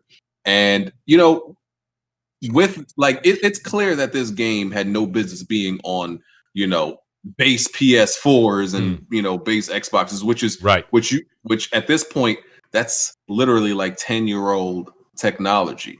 Yes, that's pretty ancient technology at this point. And with how ambitious they were on this project and how much, like I said, they wanted to include in this game, somebody should have known that it wasn't going to work. They were being too ambitious, because I don't know what exactly the staff count is of developers at CD Projekt Red, right? I need to look it up, but we know that, for example, someone you can actually compare to their studio, Like Rockstar, we know Rockstar has a lot of employees and a lot of developers working on one game, like because they have these huge, giant, sprawling open worlds. Like I think it's safe to say Rockstar may have, like they have multiple studios that work on like GTA or like Red Dead. It wasn't just like one Rockstar studio. It was like they have them all over the place. You know, it's not like one place where they do all this development. It's different, and they have multiple studios to work on that. And just think about how huge and dense and how demanding GTA or Red Dead is. Yes. And then you put Rockstar next to CDPR. You can argue that Cyberpunk is probably more ambitious than anything Rockstar has even done. And they're the kings of this. They have more manpower. They have more resources than CDPR. They have way more experience, which is even bigger than any of that. They have experience for like plus 20 years. And now CDPR is going to take on something that even Rockstar like doesn't mess with. Red Dead Redemption did it. Yeah, you can argue Red Dead Redemption did it, but the point is, if you're nowhere close to Rockstar, how can you do this on this level? Yeah. When even it takes Rockstar a lot of money, manpower, and a crazy amount of years to even do this. How could you do it? I don't know why people thought they could. No, that's a really good point. That is a point. And that's just coming back to the whole fruition right where we started from the show here, where they kind of overshot themselves. And was there anybody internally telling the studio, hey, we've been working on this thing 8 years, and this is where we're at? And you know that, and that's the thing. I don't understand what's going on. What's that, Brap? I'm sure they knew. They had to know. But I mean, Brap, they saw the performance. I don't understand what's happening with leadership in a lot of these cases. Oh, I it's mean, money. But you have an 8-year program here where this issue ends up. I mean, after 8 years, that thing should be polished. It should be looking phenomenal. I agree with you 100%. But at the end of the day, it's money for them. Like, you know, they that's why they didn't show this game on PlayStation 4 and Xbox One during the reviews. That's why they wouldn't allow reviewers to show their own in-game footage, because they knew the issues were there. But they knew that if they showed the issues and the media was transparent with what the issues were some of the issues that were happening with these consoles, that could hurt sales. And so it was a very calculated decision to make, to prevent them from losing money. I mean, and again, I'll go back to this because I've seen this on Twitter. People are saying, oh, well, this game isn't as bad as, what Halo did, or what, the new Modern Warfare is, bricking consoles, or what No Man's Sky did. It's not that bad. I'm like, no, actually, it's worse because of how they've handled the situation and how they purposely try to deceive the consumers by hiding things. Jason in the chat, he says they didn't start development until 2016 after Witcher 3, Mooch. So is that true? I mean, I just saw numerous tweets out that showed. Yes. So basically, it started pre-production in 2012 with a skeleton team, and once Witcher 3 was completed, CD Projekt shifted all of their dev team onto Cyberpunk. That's fair. So basically, full development of Cyberpunk would have started after they finished the last Witcher expansion, which would have been 2016. I think? That's what Jason AP is saying. Nick, I appreciate you confirming that. Resting Craig Face in the super chat says, I think the biggest reason PlayStation removed the game is because it was bringing too much bad attention to their poor refund policy. Also, Mary Craigmas. Thank you very much, Craig. I appreciate that. Sir XBS says CD Projekt Red should have had console gamers beta test. Yes, I completely agree. And shout out to the great James Vincent here. He says, another great night of Crossfire. Everyone hit that like and subscribe button. Keep it up, big dog. I appreciate that, James. Thank you. I do want to change subjects here slightly, guys. I think this is a game that, we saw games like Assassin's Creed Unity bother people, Fallout 76 bother some folks, but this is bothering people on a whole nother level. And now, as we broke down earlier in the show, this is also bothering Microsoft and Sony for multiple reasons. One of the reasons Code said, and the other reasons that we've brought up here on the panel. Shout out to Windingo. He says, in my opinion, CD Projekt Red bit off more than they can chew. That goes without saying, Windingo, and I appreciate the super chat. So let's get into this real quick. Kind of just upswing this the show a bit here. I'll start with BG because I'll be honest with you, I don't know his feelings on it. I want to get his overall feelings on the show. I want to go to the Game Awards just for a quick second. Not saying we'll harp on it for too long, but the Game Awards are something that we kind of look at every year, and it is what it is. BG, what did you think of the show itself? I thought that it finally started to make a turn in kind of the right direction. We can definitely critique it, but I think at this point, the show should never have a live studio audience again, because the one thing that we won't say is that it didn't have a lot of cringe moments like we usually see when we see developers or Hollywood actors getting on trying to pretend that they play video games and we know that they don't. This was rehearsed. It was orchestrated. So what was your take on the show? And then we'll get to, I think, one of your favorite parts of the show, which was Game of the Year. Yeah, so I thought the show was a little bit more streamlined, and it was a little bit smoother. Without anybody in actually physically there, and I think it just kind of sped up the show, because I remember there was like one show, it might have been last year, where I felt like it was 3 hours long, which is absurd for like a game award show. This one felt a little bit longer than 2 hours. It seemed like it, but it didn't seem like it dragged as much as past award shows have, because there was always filler and fluff and these forced advertisements because they got to pay bills and all that stuff. So a lot of the filler and stuff, they just cut it right out. And I thought all of those like speeches were pre-recorded from the winners, but some people told me like it was actually live, and they were actually making those speeches live. I don't know. Maybe it was a mix. I didn't hear either way. I would like to know that they were live, but I thought they were. I thought the Hollywood part was Jeff being like, and we've got Tom Holland here. Like Tom was in the middle of the set being like, guys, no, cut. I've got to go do the Game Awards. I got 3 sentences. I felt like that was pre-recorded, right? But yeah, I thought that the whole thing kind of came together pretty well this time. It definitely ran long. People were upset with the length of the show, BG, because people were tuning into the pre-show.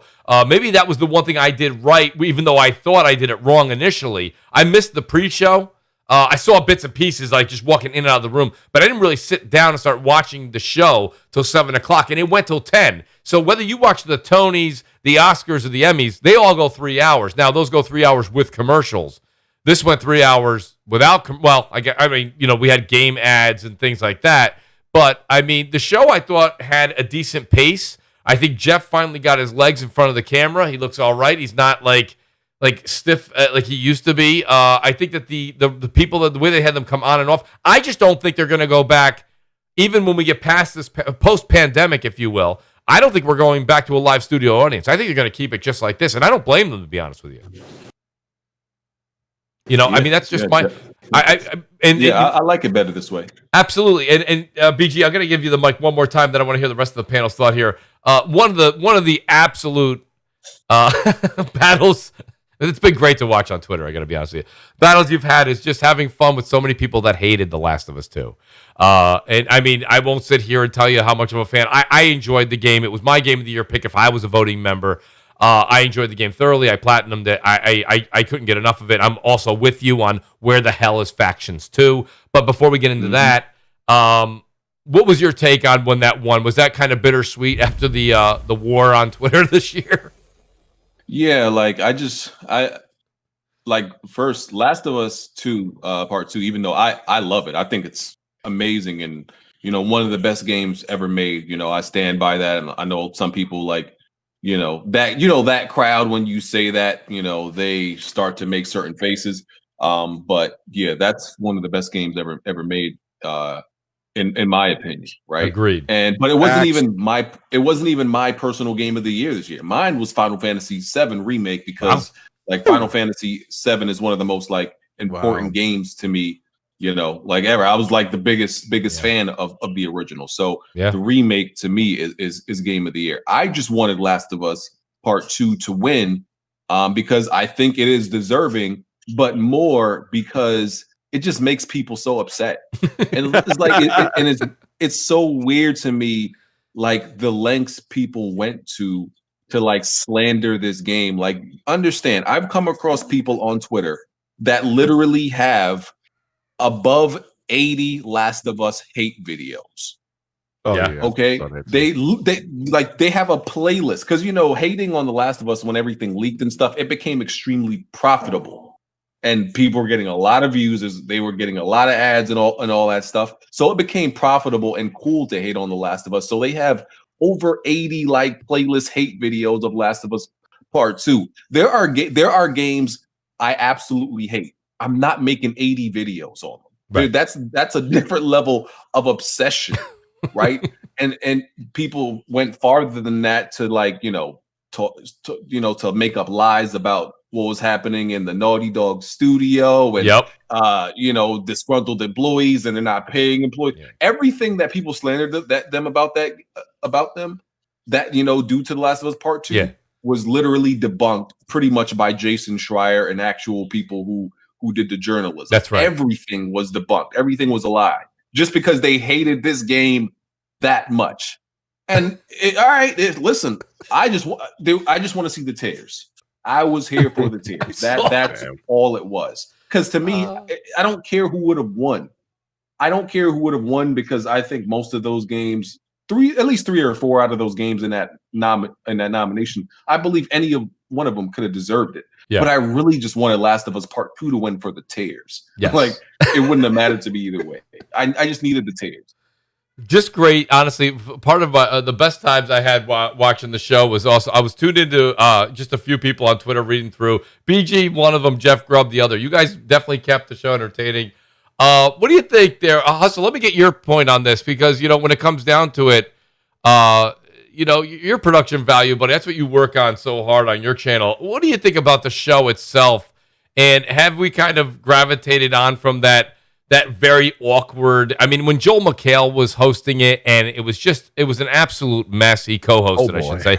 It was one of the worst of all time, to be honest with you. Let me just say a quick shout out. Just saw the super chat come in. James Vincent, I play Warzone with James at least 2 or 3 times a week. Shout out to James Vincent. He says, Merry Christmas. Warzone during the break for sure, champ. Absolutely, buddy. You can count me in. I haven't even gotten a chance to try the new map yet. So, by the way, wasn't there a show where Jeff brought on somebody that got really drunk or high and he was just acting a fool? He started saying "fuck you" and putting up the middle finger. Yeah, what, he was Jason drunk. I thought that was No, it was a developer. It actually he was on this year's award show presenting. I think. I forget his name. But there was another guy I think that got literally just drunk or high. Maybe I'm thinking of the wrong show. I thought it was the Game Awards. The only one I can think of, it was the Game Awards because he was drunk. He was cussing. I think it's something else because when you're talking about is the guy who made A Way Out and he's making It Takes Two. You're talking about that Brap, and that's not who I think BG's talking about. That's not what I'm talking about. Never mind. Another one, I think. I think it was earlier though. But go ahead, Mooch. Go Hustle. You were going to take the mic. Yeah, I'm gonna go ahead and jump in. In terms of the show, I really enjoyed it. One of my favorite moments in that show, because I was watching different people's streams, was the Perfect Dark remake by the Initiative. It was rumored for a very long time that studio was working on a retro game that we all held near and dear to our hearts. Now I can't speak to everybody on the panel. Go Hustle. You were going to take the mic. Perfect Dark for me. I'm gonna go ahead and jump into the GoldenEye, which was that on Nintendo 64. They slipped a little bit with Perfect Dark Zero, but I'm interested to see what the Initiative does with Perfect Dark and that budget that they're actually going to have. The CT trailer looked good. Joseph Forrest's game, what was that? It Takes Two. That looks like it's going to be fun. I think co-op is his bag, and I think he's gonna hit it out the park again, man. What was it, Brothers? BG, maybe you can correct me. It was Brothers on 360. Yeah, it was. Yes, on 360, and then A Way Out, which was also very fun. I saw a lot of people in our community playing that. In terms of Jeff and the hosting abilities, he doesn't have to do this in front of a live audience anymore. That's right, Hustle. I agree. Him having the Muppets on there is always a cool spot for me because I grew up watching Sesame Street, Muppet Babies, and all that other stuff. That's cool to me. I caught the pre-show as well, and I kind of was in and out. And maybe they need to condense that just a little bit. One of the highlights just of the show in general, I guess the way he's Jeff he's really getting in his bag. He's really learning how to carry himself on camera. And wait, was this live or pre-recorded? That's my first question. Live. All right. Hey, well, he doing his thing. And I have no complaints in terms of the show. I always look forward to certain things that they show every year in terms of the premieres. I was trying to do 2 things at once, but I had to stop because I was trying to play Cyberpunk. I had to stop. I was like, you know what? Let me take a minute. And but the show was super dope, man. it's only going to get bigger and bigger. I know a lot of people who had like problems with like the celebrities like being on the show. Like like I get it, and I understand why people have like those problems, because then we have like a Taken moment instead of a old girl saying Tekken. Like she should have said, like we had those type of moments. Like I get it, but like he's already getting big enough to the point that where he really wants to expand that audience, because the numbers are always good, and like it seems like they're getting bigger and bigger each year. So I understand why he wants to expand that market even more. In terms of like the cringe and stuff, like I'm glad that this show kind of performed well, because y'all remember a couple years ago, they had like the Schick. They was responsible by Schick, and it was like a Hydro robot and all that. Like that was pretty bad. I do remember that. Yeah, kind of like you can kind of see Jeff, climb himself, like I don't want to say out the gutter, but like you can see him just like evolve and get better with time with that. So this is only a good thing. In my personal opinion, it's only going to be a matter of time before this is a broadcast on network television. We're going to be honest. I think they're going to censor it. Really, I think they did this one time before, but I think they're really going to bring it back to like CBS or maybe. I'll ride with you. I don't know if it'll make CBS, NBC, or ABC, but back in the day, it used to be on Spike TV or something like that. Back in the day, I could see it being on some sort of cable channel that's a little bit maybe TBS or something. But the one thing about it that I thought was great, and I think everybody on the panel will appreciate this, right? I mean, so many people on this panel, you guys are just all so dedicated, right? You're dedicated to gaming. You guys have been gaming for long time in your lives. The one thing that I got to say, and tell me if you guys agree with me or disagree with me, by bringing on the Tom Hollands and the not Nolan Norths, but the now I'm going to forget his name here, the big director that they brought on at the end for Game of the Year, Chris Nolan or whatever his name was there, the big director. They got all these big stars on there to show up, and the one thing that does bring is it brings a casual persona awareness to gaming. And the pandemic has kind of done that, right? Where people before were like, oh, yeah, I know about gaming, but it's not for me. I've got a lot of people in my life that not even casual gamers. They were not gamers at all. They didn't game at all. And they're getting a hold of me being like, dude, how do I get a hold of a PS5 or an Xbox? I want to play, because I am bored as shit. There's nothing to do, right? There's no bars. There's no movie theaters. There's no sporting events. There's nothing. Even if you had kids, even their events are canceled. There's nothing. Even if you go to work, if you're not working from home, even if you go to work and bust your hump, when you come home, that's it. That's it. Where you had all kinds of different things planned for the weekend, various activities, they're all gone. So I think that this is an amazing time. Again, I'm trying to find the silver lining in what 2020 has been. Everyone always is consistently tweeting another shitty thing on 2020. 2020 definitely has a lot of bad. But one of the great things to come from it is that I think gaming has reached another audience. It has reached an audience that even all of us that have been trying to preach it for so long, to say, guys, instead of going and watching Survivor, the 75th season, or the 83rd season of The Bachelorette, okay, let's stop. Why don't you pick up a controller and do a little hand-eye coordination, solve a puzzle, get into a different story. Gaming can be anything you want it to be, and I think that the award ceremony now, with having that kind of spotlight with those types of Hollywood actors, and the awareness of having a lot more people come to the forefront, I believe, and it was said last night. Shout out to Saltiest Gaming Podcast. Somebody gave the stat last night on it. The first Game Awards, and my numbers are rough, guys. Please don't quote me. They went from like 1 million people watching, and I think as of this past one was 89 million people or something like that. I mean, that's an unbelievable precedent. I mean, don't get me wrong. This is over multiple countries. This includes internet, probably people who just clicked on it for 5 minutes and clicked off. That all counts. But, I mean, nonetheless, that's a big deal. Nick, it's funny because you do something different than we all do. We all take to YouTube and do videos and podcasts. And, Nick, I know I'm very gracious when you come on this show. But, you write. And I think that it's so important that I'm wondering, did you ever do a piece on this, on the kind of elaboration of how gaming has reached another audience? Or do you know anyone that's written an article or a piece on this? I think that's one of the things from 2020 that's such a positive light when you look at how much digital media is being consumed and gaming overtaking Hollywood. We saw Tom Cruise recently, that footage, that audio footage got leaked of him yelling, saying, you will follow the protocol. And I'm paraphrasing. I don't mean to put words in Tom's mouth, but he's basically saying, follow protocol or they're going to shut us down. And there's people in this industry that are already hurting. They have bills to pay. We need to follow the rules. I'm not going to take that on my set. And, the reason that he's even more angrier than usual is because, like I say, the gaming industry has kind of stepped over Hollywood here in the past 12 to 18 months. So, I mean, isn't that something, Nick, do you know anyone that's written a piece on that, or is that even worthy of a piece? Well, I'm actually been like kicking around a draft for the past few weeks on this because like I was thinking back when, we start talking about like this console generation, and like I was thinking back to like console launch in like 2013 versus 2020. And like I'm very young in terms of a lot of the people that are in the gaming space. Like I'm only 27 years old. So like I don't have the prolonged history that a lot of people do. I did a lot of PC gaming. I didn't really get into consoles till late in the game. Baldur's Gate. Baldur's Gate, baby. Baldur's Gate, Doom, Wolfenstein. I was born and raised on that stuff. But that's the thing is like the gaming space is so much more than it used to be. Like I can even remember, and like I'm not that old, is like, I can remember like people clowning on you for playing games in high school. Like that was only like a decade ago. But now, if you go into a football locker room now, it was even worse when I was in high school, by the way. Yeah, exactly. But like you go into a football locker room right now, I bet you 98% of those guys play Warzone, Fortnite, or wherever the case may be. And that is how gaming has changed. You can tell by how the Xbox Series X and PS5 have been going out. I'm sorry, like how big is the industry growing? Scalpers from the sneaker industry are now scalping consoles because it's profitable.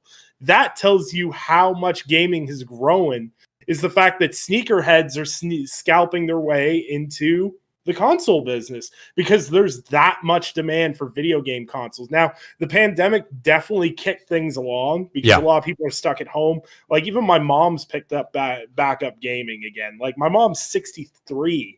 And she started gaming again because what else can you do right now?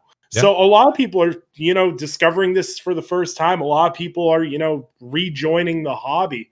And it's only going to get better for the rest of us because the more people that play games and buy games, the better variety of games we'll get. We won't have to, not every developer needs to make a live service game because there's going to be more people interested in single player story content. That's why you keep seeing all these games break sales records. It's not that these games are better than older games. It's that the audience that's buying them is that much more massive than before. And it's going to keep growing. And that's kind of the beauty of the industry right now. COVID's like wrecked a lot of stuff. It threw a lot of industries into turmoil. But gaming kind of hit the ground running. Like it had the digital infrastructure, it was very adaptive to, you being stuck at home. And that's the world we live in right now.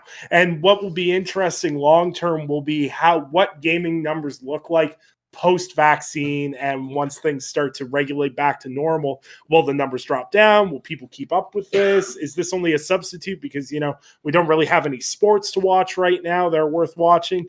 Time will tell, but the industry is thriving right now, and it's amazing. Well, that's the thing, and I'm glad you kind of bring that up, Nick. That's why I kind of said that earlier in the show. I'm like, there's just been so much negative, and rightfully so, to 2020, but that's one of the things I think that's great. This is the one hobby that we all talk about week in and week out. Everybody does podcasts. They do videos. We talk all day on Twitter together.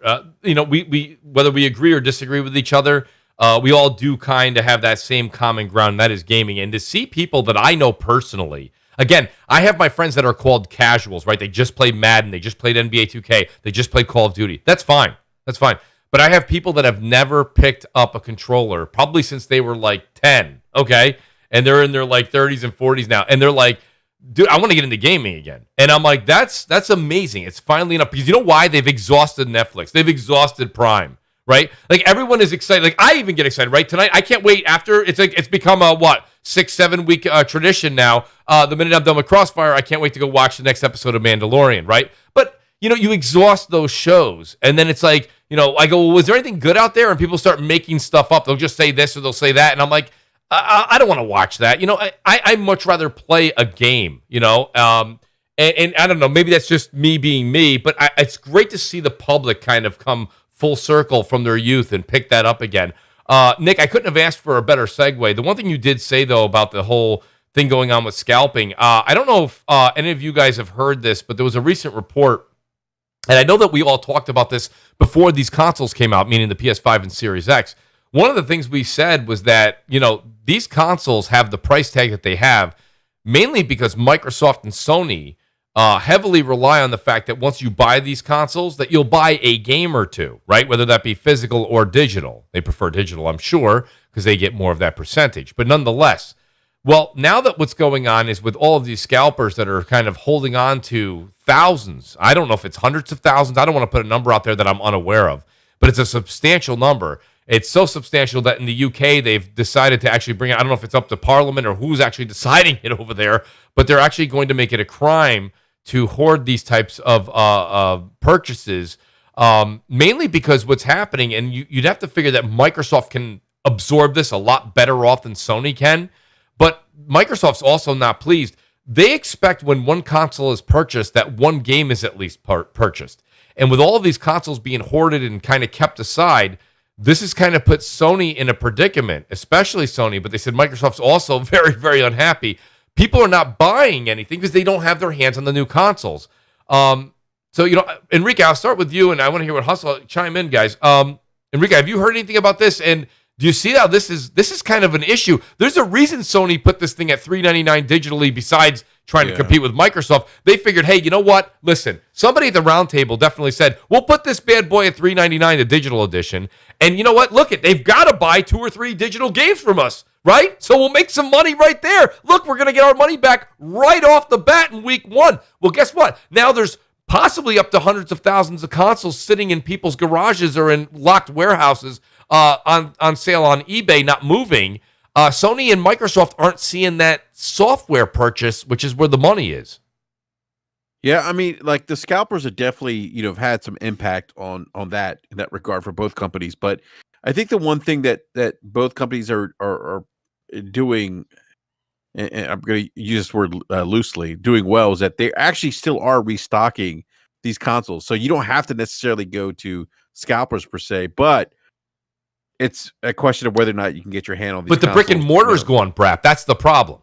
Well, that's actually not true. I had a friend actually get a Series X from Walmart this week. So it's rare, but they are coming in. And I think it's finding a PS5 in a brick mortar is more rare than a double horned unicorn. It is. But I mean, they still are restocking, I guess, digitally, if you will. But then again, you're obviously competing in spots. But I think my point is that they are Sony and Microsoft are still trying to restock these things at to the point where people don't have to go to scalpers to get them. It's look, it's going to be one of those things where I think that when I think of 2021, as Microsoft and Sony start getting more inventory retail physical, and people start going to more physical retail, that they'll probably won't feel that burden per se of not having scalpers hold on to these systems, their console sold. But you're right, they're not getting either the revenue or online subscriptions from new console platform. What are they going to do in the future as far as getting people to get these consoles? Like, they have to have more of a better pre-order system, right? Versus just, we're going to have 100 units go for sale at 9 a.m. tomorrow. Go. Like, it needs to be maybe an in-person thing, or there needs to be, I don't know what they're going to do, but I mean, I don't know. Myself personally, I just think the system is flawed right now, unless action's taken. It's up to the retail partners. I think one thing you could do to maybe circumvent, the bots is implementing like a captcha feature. I think maybe some websites have done that, but it's a good point. That's the only thing that I can think of. I mean, I think if Forte was here, he could probably speak on that more because he's the retail expert. Point. Yeah. But that's the only thing I think if you're trying to eliminate the bots, maybe a capture feature might help. But I've heard that even some scripts can even bypass that. So I think it's just a matter of things getting back to normal, and they will, I think. And the physical retail places getting consoles. But like I said, my buddy just got a Series X from Walmart this week. I mean, so I think they're out there. I think it's just a matter of luck at this point. Yeah, I mean, it's beyond that. I think your buddy was super lucky. This is worse than trying to get a Wii back in the day. There's just nothing out there, and a lot of because of this is the one thing I don't know if I agree with or I don't agree with. I would, if I was Microsoft and Sony, I would actually get these units back into get them back into Best Buy, send the pallets out there when they're ready to go, just the way they used to. They said that they don't want to do that because they don't want to have, mass groupings, right? Because of the pandemic, and I understand that. You got to remember something. But there's still people in the mall. I mean, I had to go to the mall the other day. I had to go, and when I went Malls to go pick something up, they're actually still a thing, Brap, and they're open. I don't know. And there's people there. Go figure. Surprised. No, I will say this. I think for them though, like when they sell consoles to retail outlets, that's a console sold for because them. of the pandemic, and I understand that. You got to remember something. But like okay, well, we're not getting the subscription revenue, or we're not getting digital sales, from digital storefront, but it's still a console sold. In the eyes of Microsoft, yeah, but the Sony, console, right? the console sold, isn't really worth the spit in the ocean at the end of the day. These, I would say that, and guys, tell me on the panel if you disagree with me. That's fine. Unless but they lost money on these consoles. I think. I mean, that's the word on the street, right? I mean, $399 for a PS5. There's no way they're making. I don't even think they broke even on that. Well, I think that's why we're seeing limited. If you go to GameStop, anytime they get a Series X or PlayStation 5 console in, it's a physical. They typically, they get the physical edition, because I think where they're going to lose money is the digital versions. Yeah, I mean, we're not at the point right now where I didn't have a problem. I was able to secure the PS5. I got a physical edition, and listen, we're at a point right now where I buy everything digital. I really do. I probably buy 1 or 2 games here and there physical, but I didn't mind buying the physical edition of the PS5 because, first of all, it's all I could get. So let me just put that out there. Second of all, there's still an era out there where maybe you have a UHD of an ultra high definition disc of something that you love to watch. Whatever, I don't know if it's the Avengers or this and that. Whatever you like. There's still content out there. There's still physical content out there, and we're still coming from the Xbox One, PS4, and 360, all back compat, everything you can use over and over again. So there's still a reason for physical media. I think as we go into next generation, if you guys are really holding tight to that physical disc slot, you can kiss that goodbye. That's not going to be around next generation. BG, I'll ask you real quick. I mean, it's kind of just it's an opinion piece here, but I mean, Sony's really kind of affected by this. That $399. Let's be honest. We don't talk. No one really talks about this, even though it's abundantly clear. You've got PS5 beating the Xbox Series X currently, regardless of what's going to happen down the line, in performance, in sometimes resolution, and they're $100 cheaper on the digital if you can get your hands on a digital edition. And then Sony now is kind of they're expecting people to buy 2 or 3 games, and there's just hundreds of thousands of these consoles probably locked in a warehouse. Do you think this is something that's really going to affect Sony? And that's why you're seeing like branches of government get involved over in the UK, and probably the United States is going to be next at some point, or this is maybe just small news for a small news week. I mean, it was strange when I saw that the government was going to try to get involved, so scalping, they could help with the scalping situation. Saw that somewhere, and I thought that was weird because these scalpers have been very, public. They're not hiding who they are. They think they look at what they're doing as a legitimate, business. So they're proud, to talk about it and how they do it and everything like that. And technically, they're not breaking no laws. So they've been, very upfront about it. But yeah, I mean, I don't think, the scalping thing necessarily will hurt them in the long run. I mean, because even though the consoles are, I think they still do care who has the consoles, because obviously, Sony did get money from them buying it regardless, but they care about people having it, because when people have it, that means they're in your ecosystem. Because a PS5 in a closet isn't going to buy any more. It doesn't do anything for Sony. Yeah,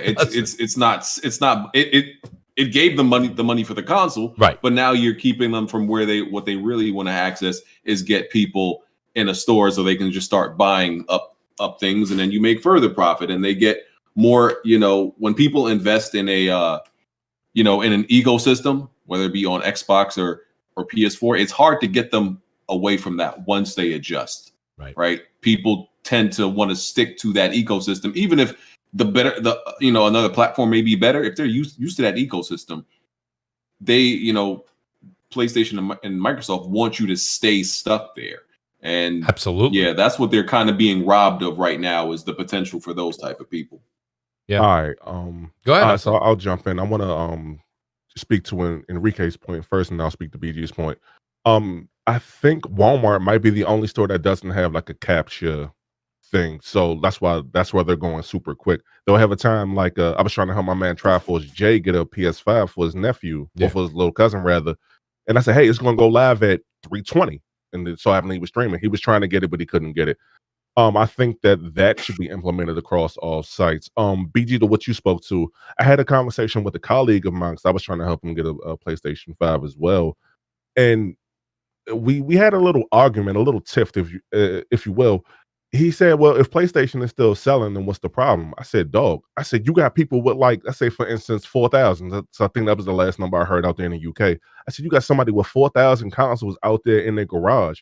I said, PlayStation don't need that. I said, the new Ratchet and Clank gonna come out. I said, and those numbers might do, well, not that they'll do bad. I said, those numbers may do bad because you got somebody with a ton of them joints in the warehouse who trying to scalp them out, and they're not gonna be able to sell. Also, Monday, I was trying to look for the site as we were talking. I follow a account on Twitter. They pretty much notify you when like the consoles go up for BJ's, Best Buy, Sam's Club. And if I find it, I'm gonna tweet you guys at it. I'm gonna add all of you guys, so you guys can go ahead and tweet that out, because I was trying to get one, get a PS5 from one of my colleagues, as I mentioned earlier, and that site is pretty legit. They're like Wario 64, but I forget the actual name. So when I find that, I'll let you all know. Like, welcome to the sneaker community. BG, I'm not sure like what you buy, but at least down here in DC, like we or at least me, I wear like foam posits, and when like a exclusive pair of foams go up, they gone. And they don't remake them anymore. It's kind of like that with graphics cards too, right? Like right now, a lot of people had trouble getting a 3080 and a 3090. Am I wrong in that assessment? Yeah, no, it's very difficult to get. No, you're right. Yeah, you can't get those cards anywhere right now. It's pretty bad, man. As far as the communities, I mean, I'm not that far deep into like the sneaker community, at least on YouTube, but I know it's just as cutthroat over there, probably worse when it comes to like sneakers. Oh, it's worse. Yeah, it's worse. It's worse. You know why it's worse though? Stuff. It's worse in this regard. I bought the Shop 4s, the black and red short 4s that Jordan had. They're not going to release those for 5 years. At least with PlayStation, like at least we know it's going to be in constant circulation, probably within like a month or two. Like, that's pretty bad, man. And I was on StockX as we all were speaking now. Like the highest I saw a PlayStation go for, I'm looking at it now, is $1,280 for a digital version? I believe it. Yeah, that's wild. That's wild. No, this is for the pregnant version. This is for the one with the disk space. But no, they got to implement some type of law, man. Like the scalping thing should be illegal for this very reason. But also, technology is what's up? No, go fit your thought.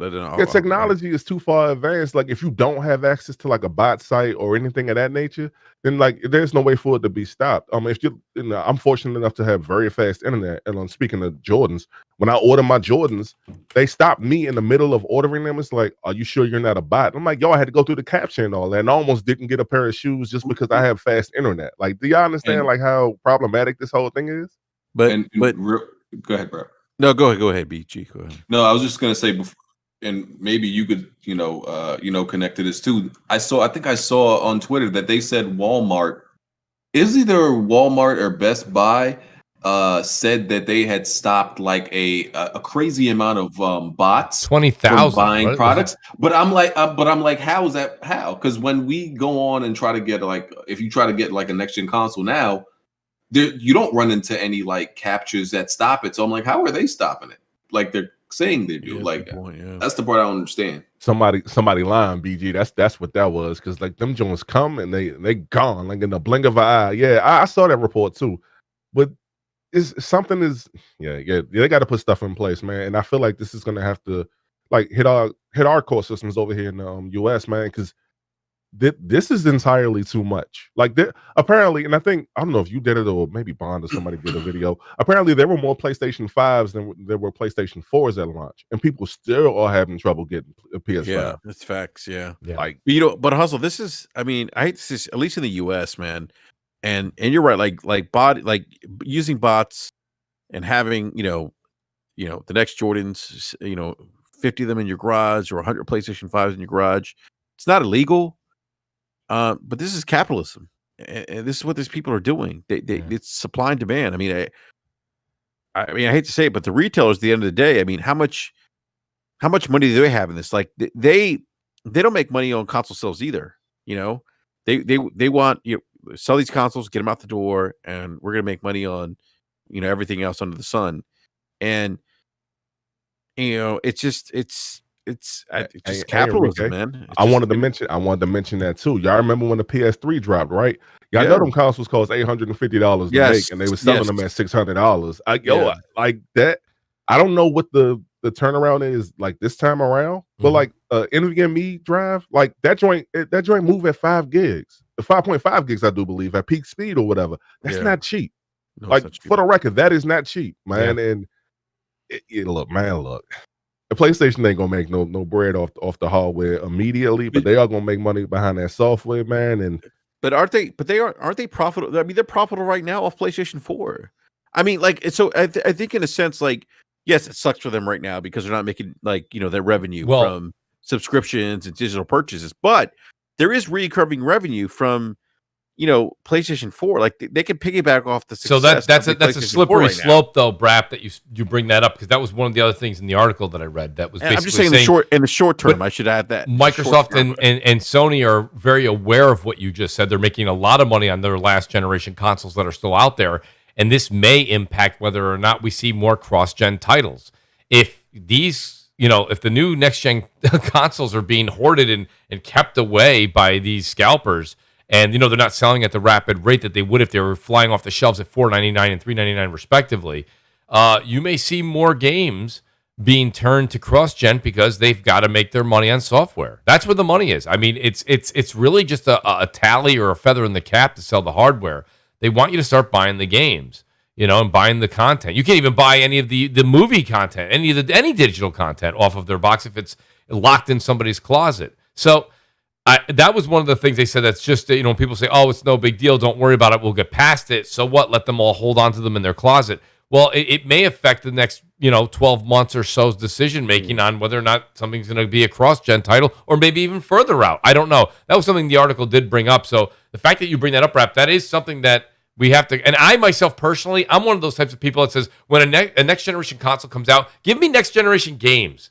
Like I made that purchase. I want next generation games. I don't want cross-gen. I don't want that. I don't. Mooch, PC's been doing this forever, apparently. Scaling games. Yes, they have been scaling games. That argument, yeah. That PC master race. Great to have Brad here tonight. But nonetheless, guys, outstanding show tonight. I want to say this. It's just about 9 o'clock here. It is 9 o'clock actually on the East Coast, and great year. Like I say. Amazing 2020. You guys have all been amazing. Thank you to everybody. Super chat. One last. Is this the last Crossfire for 2020? It's funny. A lot of people, and I got to ask all you guys too. You guys all have podcasts. I want to ask you guys. BG, Brap. You guys. I was thinking.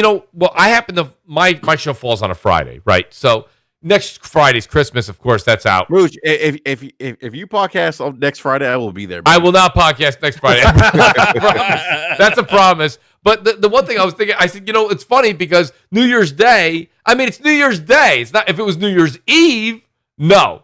It's New Year's Day. Like, what do you do on New Year's Day? Like, you cook a ham, right? You have some mashed potatoes, and then it's just basically you get ready for work the next day. So it is what it is, and it just so happens it'll be a Saturday the next day. So it's not bad. I don't know. I may be taking the next 2 weeks off, but I thought that maybe I will be back on July. You like that? July. Well, the summer back real bad up here in New York after that. Yeah. BG, you get the snow? That snow was awful, by the way. My back still hurts. Sucked. I ain't lying. What did you guys get? Like 20 inches over there? I got just under 2 feet. Jesus. Y'all got it. BG, you get the same? Yep, pretty much. It was and it froze overnight, made it hard to get out drive out. Seriously, like chipping out of like Superman's Fortress of Solitude. It is solid ice out there right now. It's like Planet Hoth. It's not a good time. So we'll see what's going on. I don't know about that week. We may take a couple weeks off and just kind of enjoy the break for a bit. But amazing podcast tonight, guys. Brap, get a Mooch. What are you doing, Brap? You taking 2 weeks off? No. I Wow. have the next week. I got the pre Christmas Eve Wow. brap on the 23rd, and then on the 30th we have another brap. So, BG, what are you doing? We pretty in December. We pretty much always handle it just from week to week. We know like it's possible we might not do any. It all depends on how much happens in December. But this coming week, I think we might have to talk about Cyberpunk because so much happened since we even just did the show. Right. Make it short, and maybe we'll be back the week after and just talk about the games we beat, and then short stuff. Yeah, I like that. See, that's what I'm saying. So BG's got me excited to maybe get back to work. That's what I'm saying. I don't like taking too much time off. 2 weeks. A lot of people are like, I'm taking 2 weeks off. I'm like, I might take just 1 week off. Christmas, Mooch, I'll be off. The but fans want CrossFire during the holidays. Well, listen, I'm here for them. All right. And January's worse. Like the first 2 weeks of January, usually it's super dead. Right. Yes, very dead. Yeah.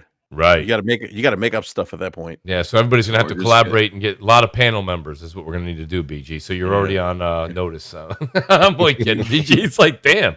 That being said, let me say this much. I want to say thank you to Broken Games for being here, HD. BG, thanks for being here, man. Honestly, great to have you come back on the show. Great to get your insight. And it's funny. This show was just built around you. Like, I got to be honest with you.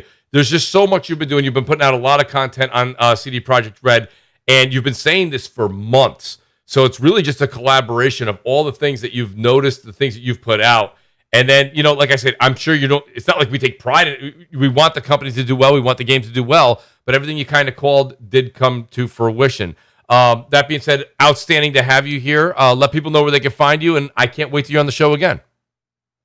Yeah, Weapon Wheel Podcast. We're on the Broken Games HDR channel.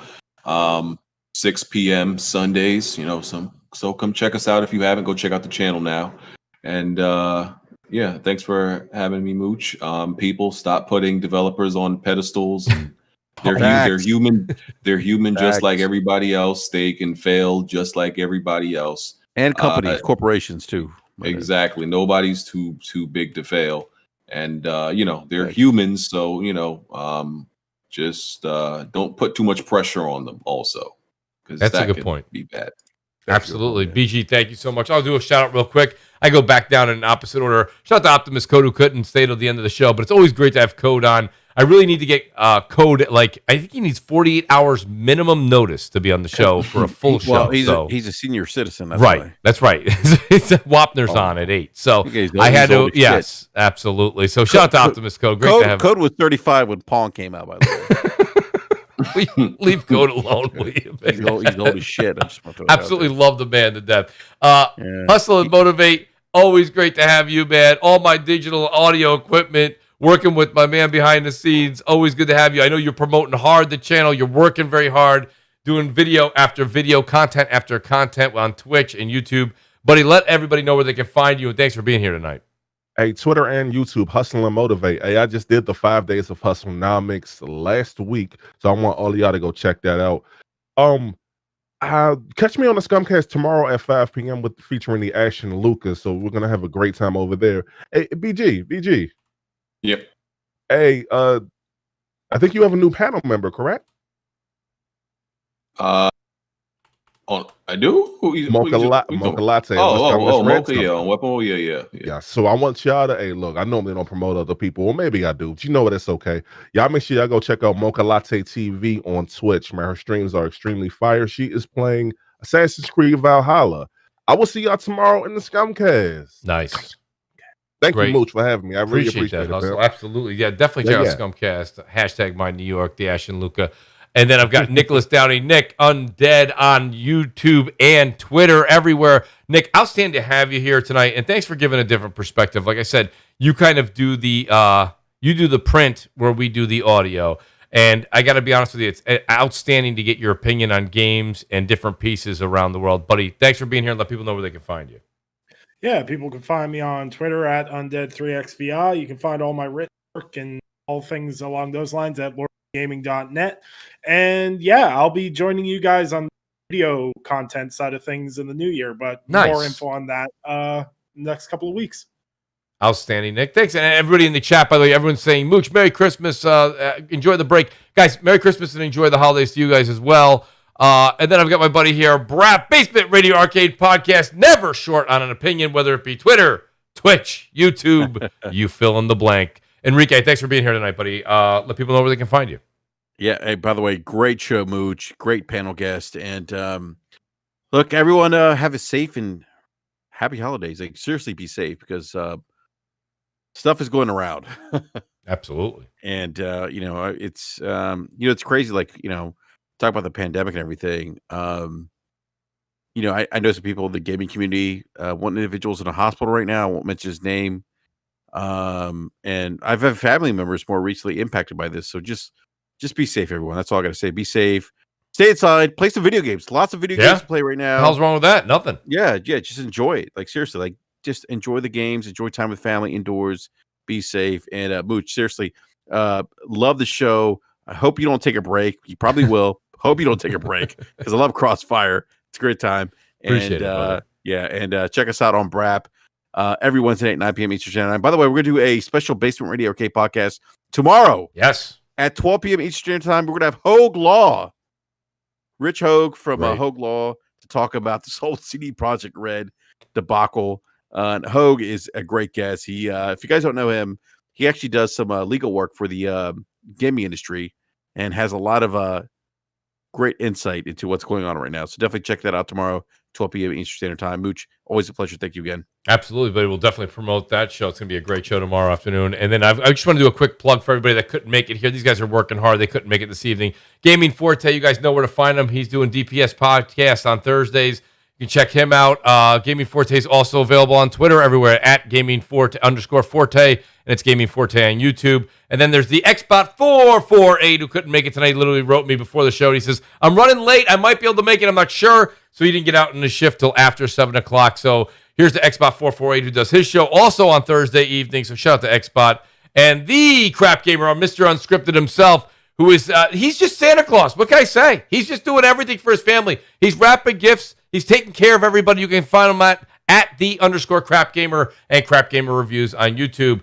We will see you guys the week after next. Won't be back here on Friday on Christmas, but we will probably be back on that 31st, or is it the 1st, whatever it is. We'll be back after next Friday, and we'll catch you guys here on the Mooch 78. Please do hit the like button on the way out. Hit the subscribe button. It doesn't take that much energy. It's about a half a calorie to click that button. I appreciate it. Everyone appreciates it. Enjoy your holiday. Merry Christmas. Happy New Year. Thank you, everybody, and we'll see you guys next year. Peace out.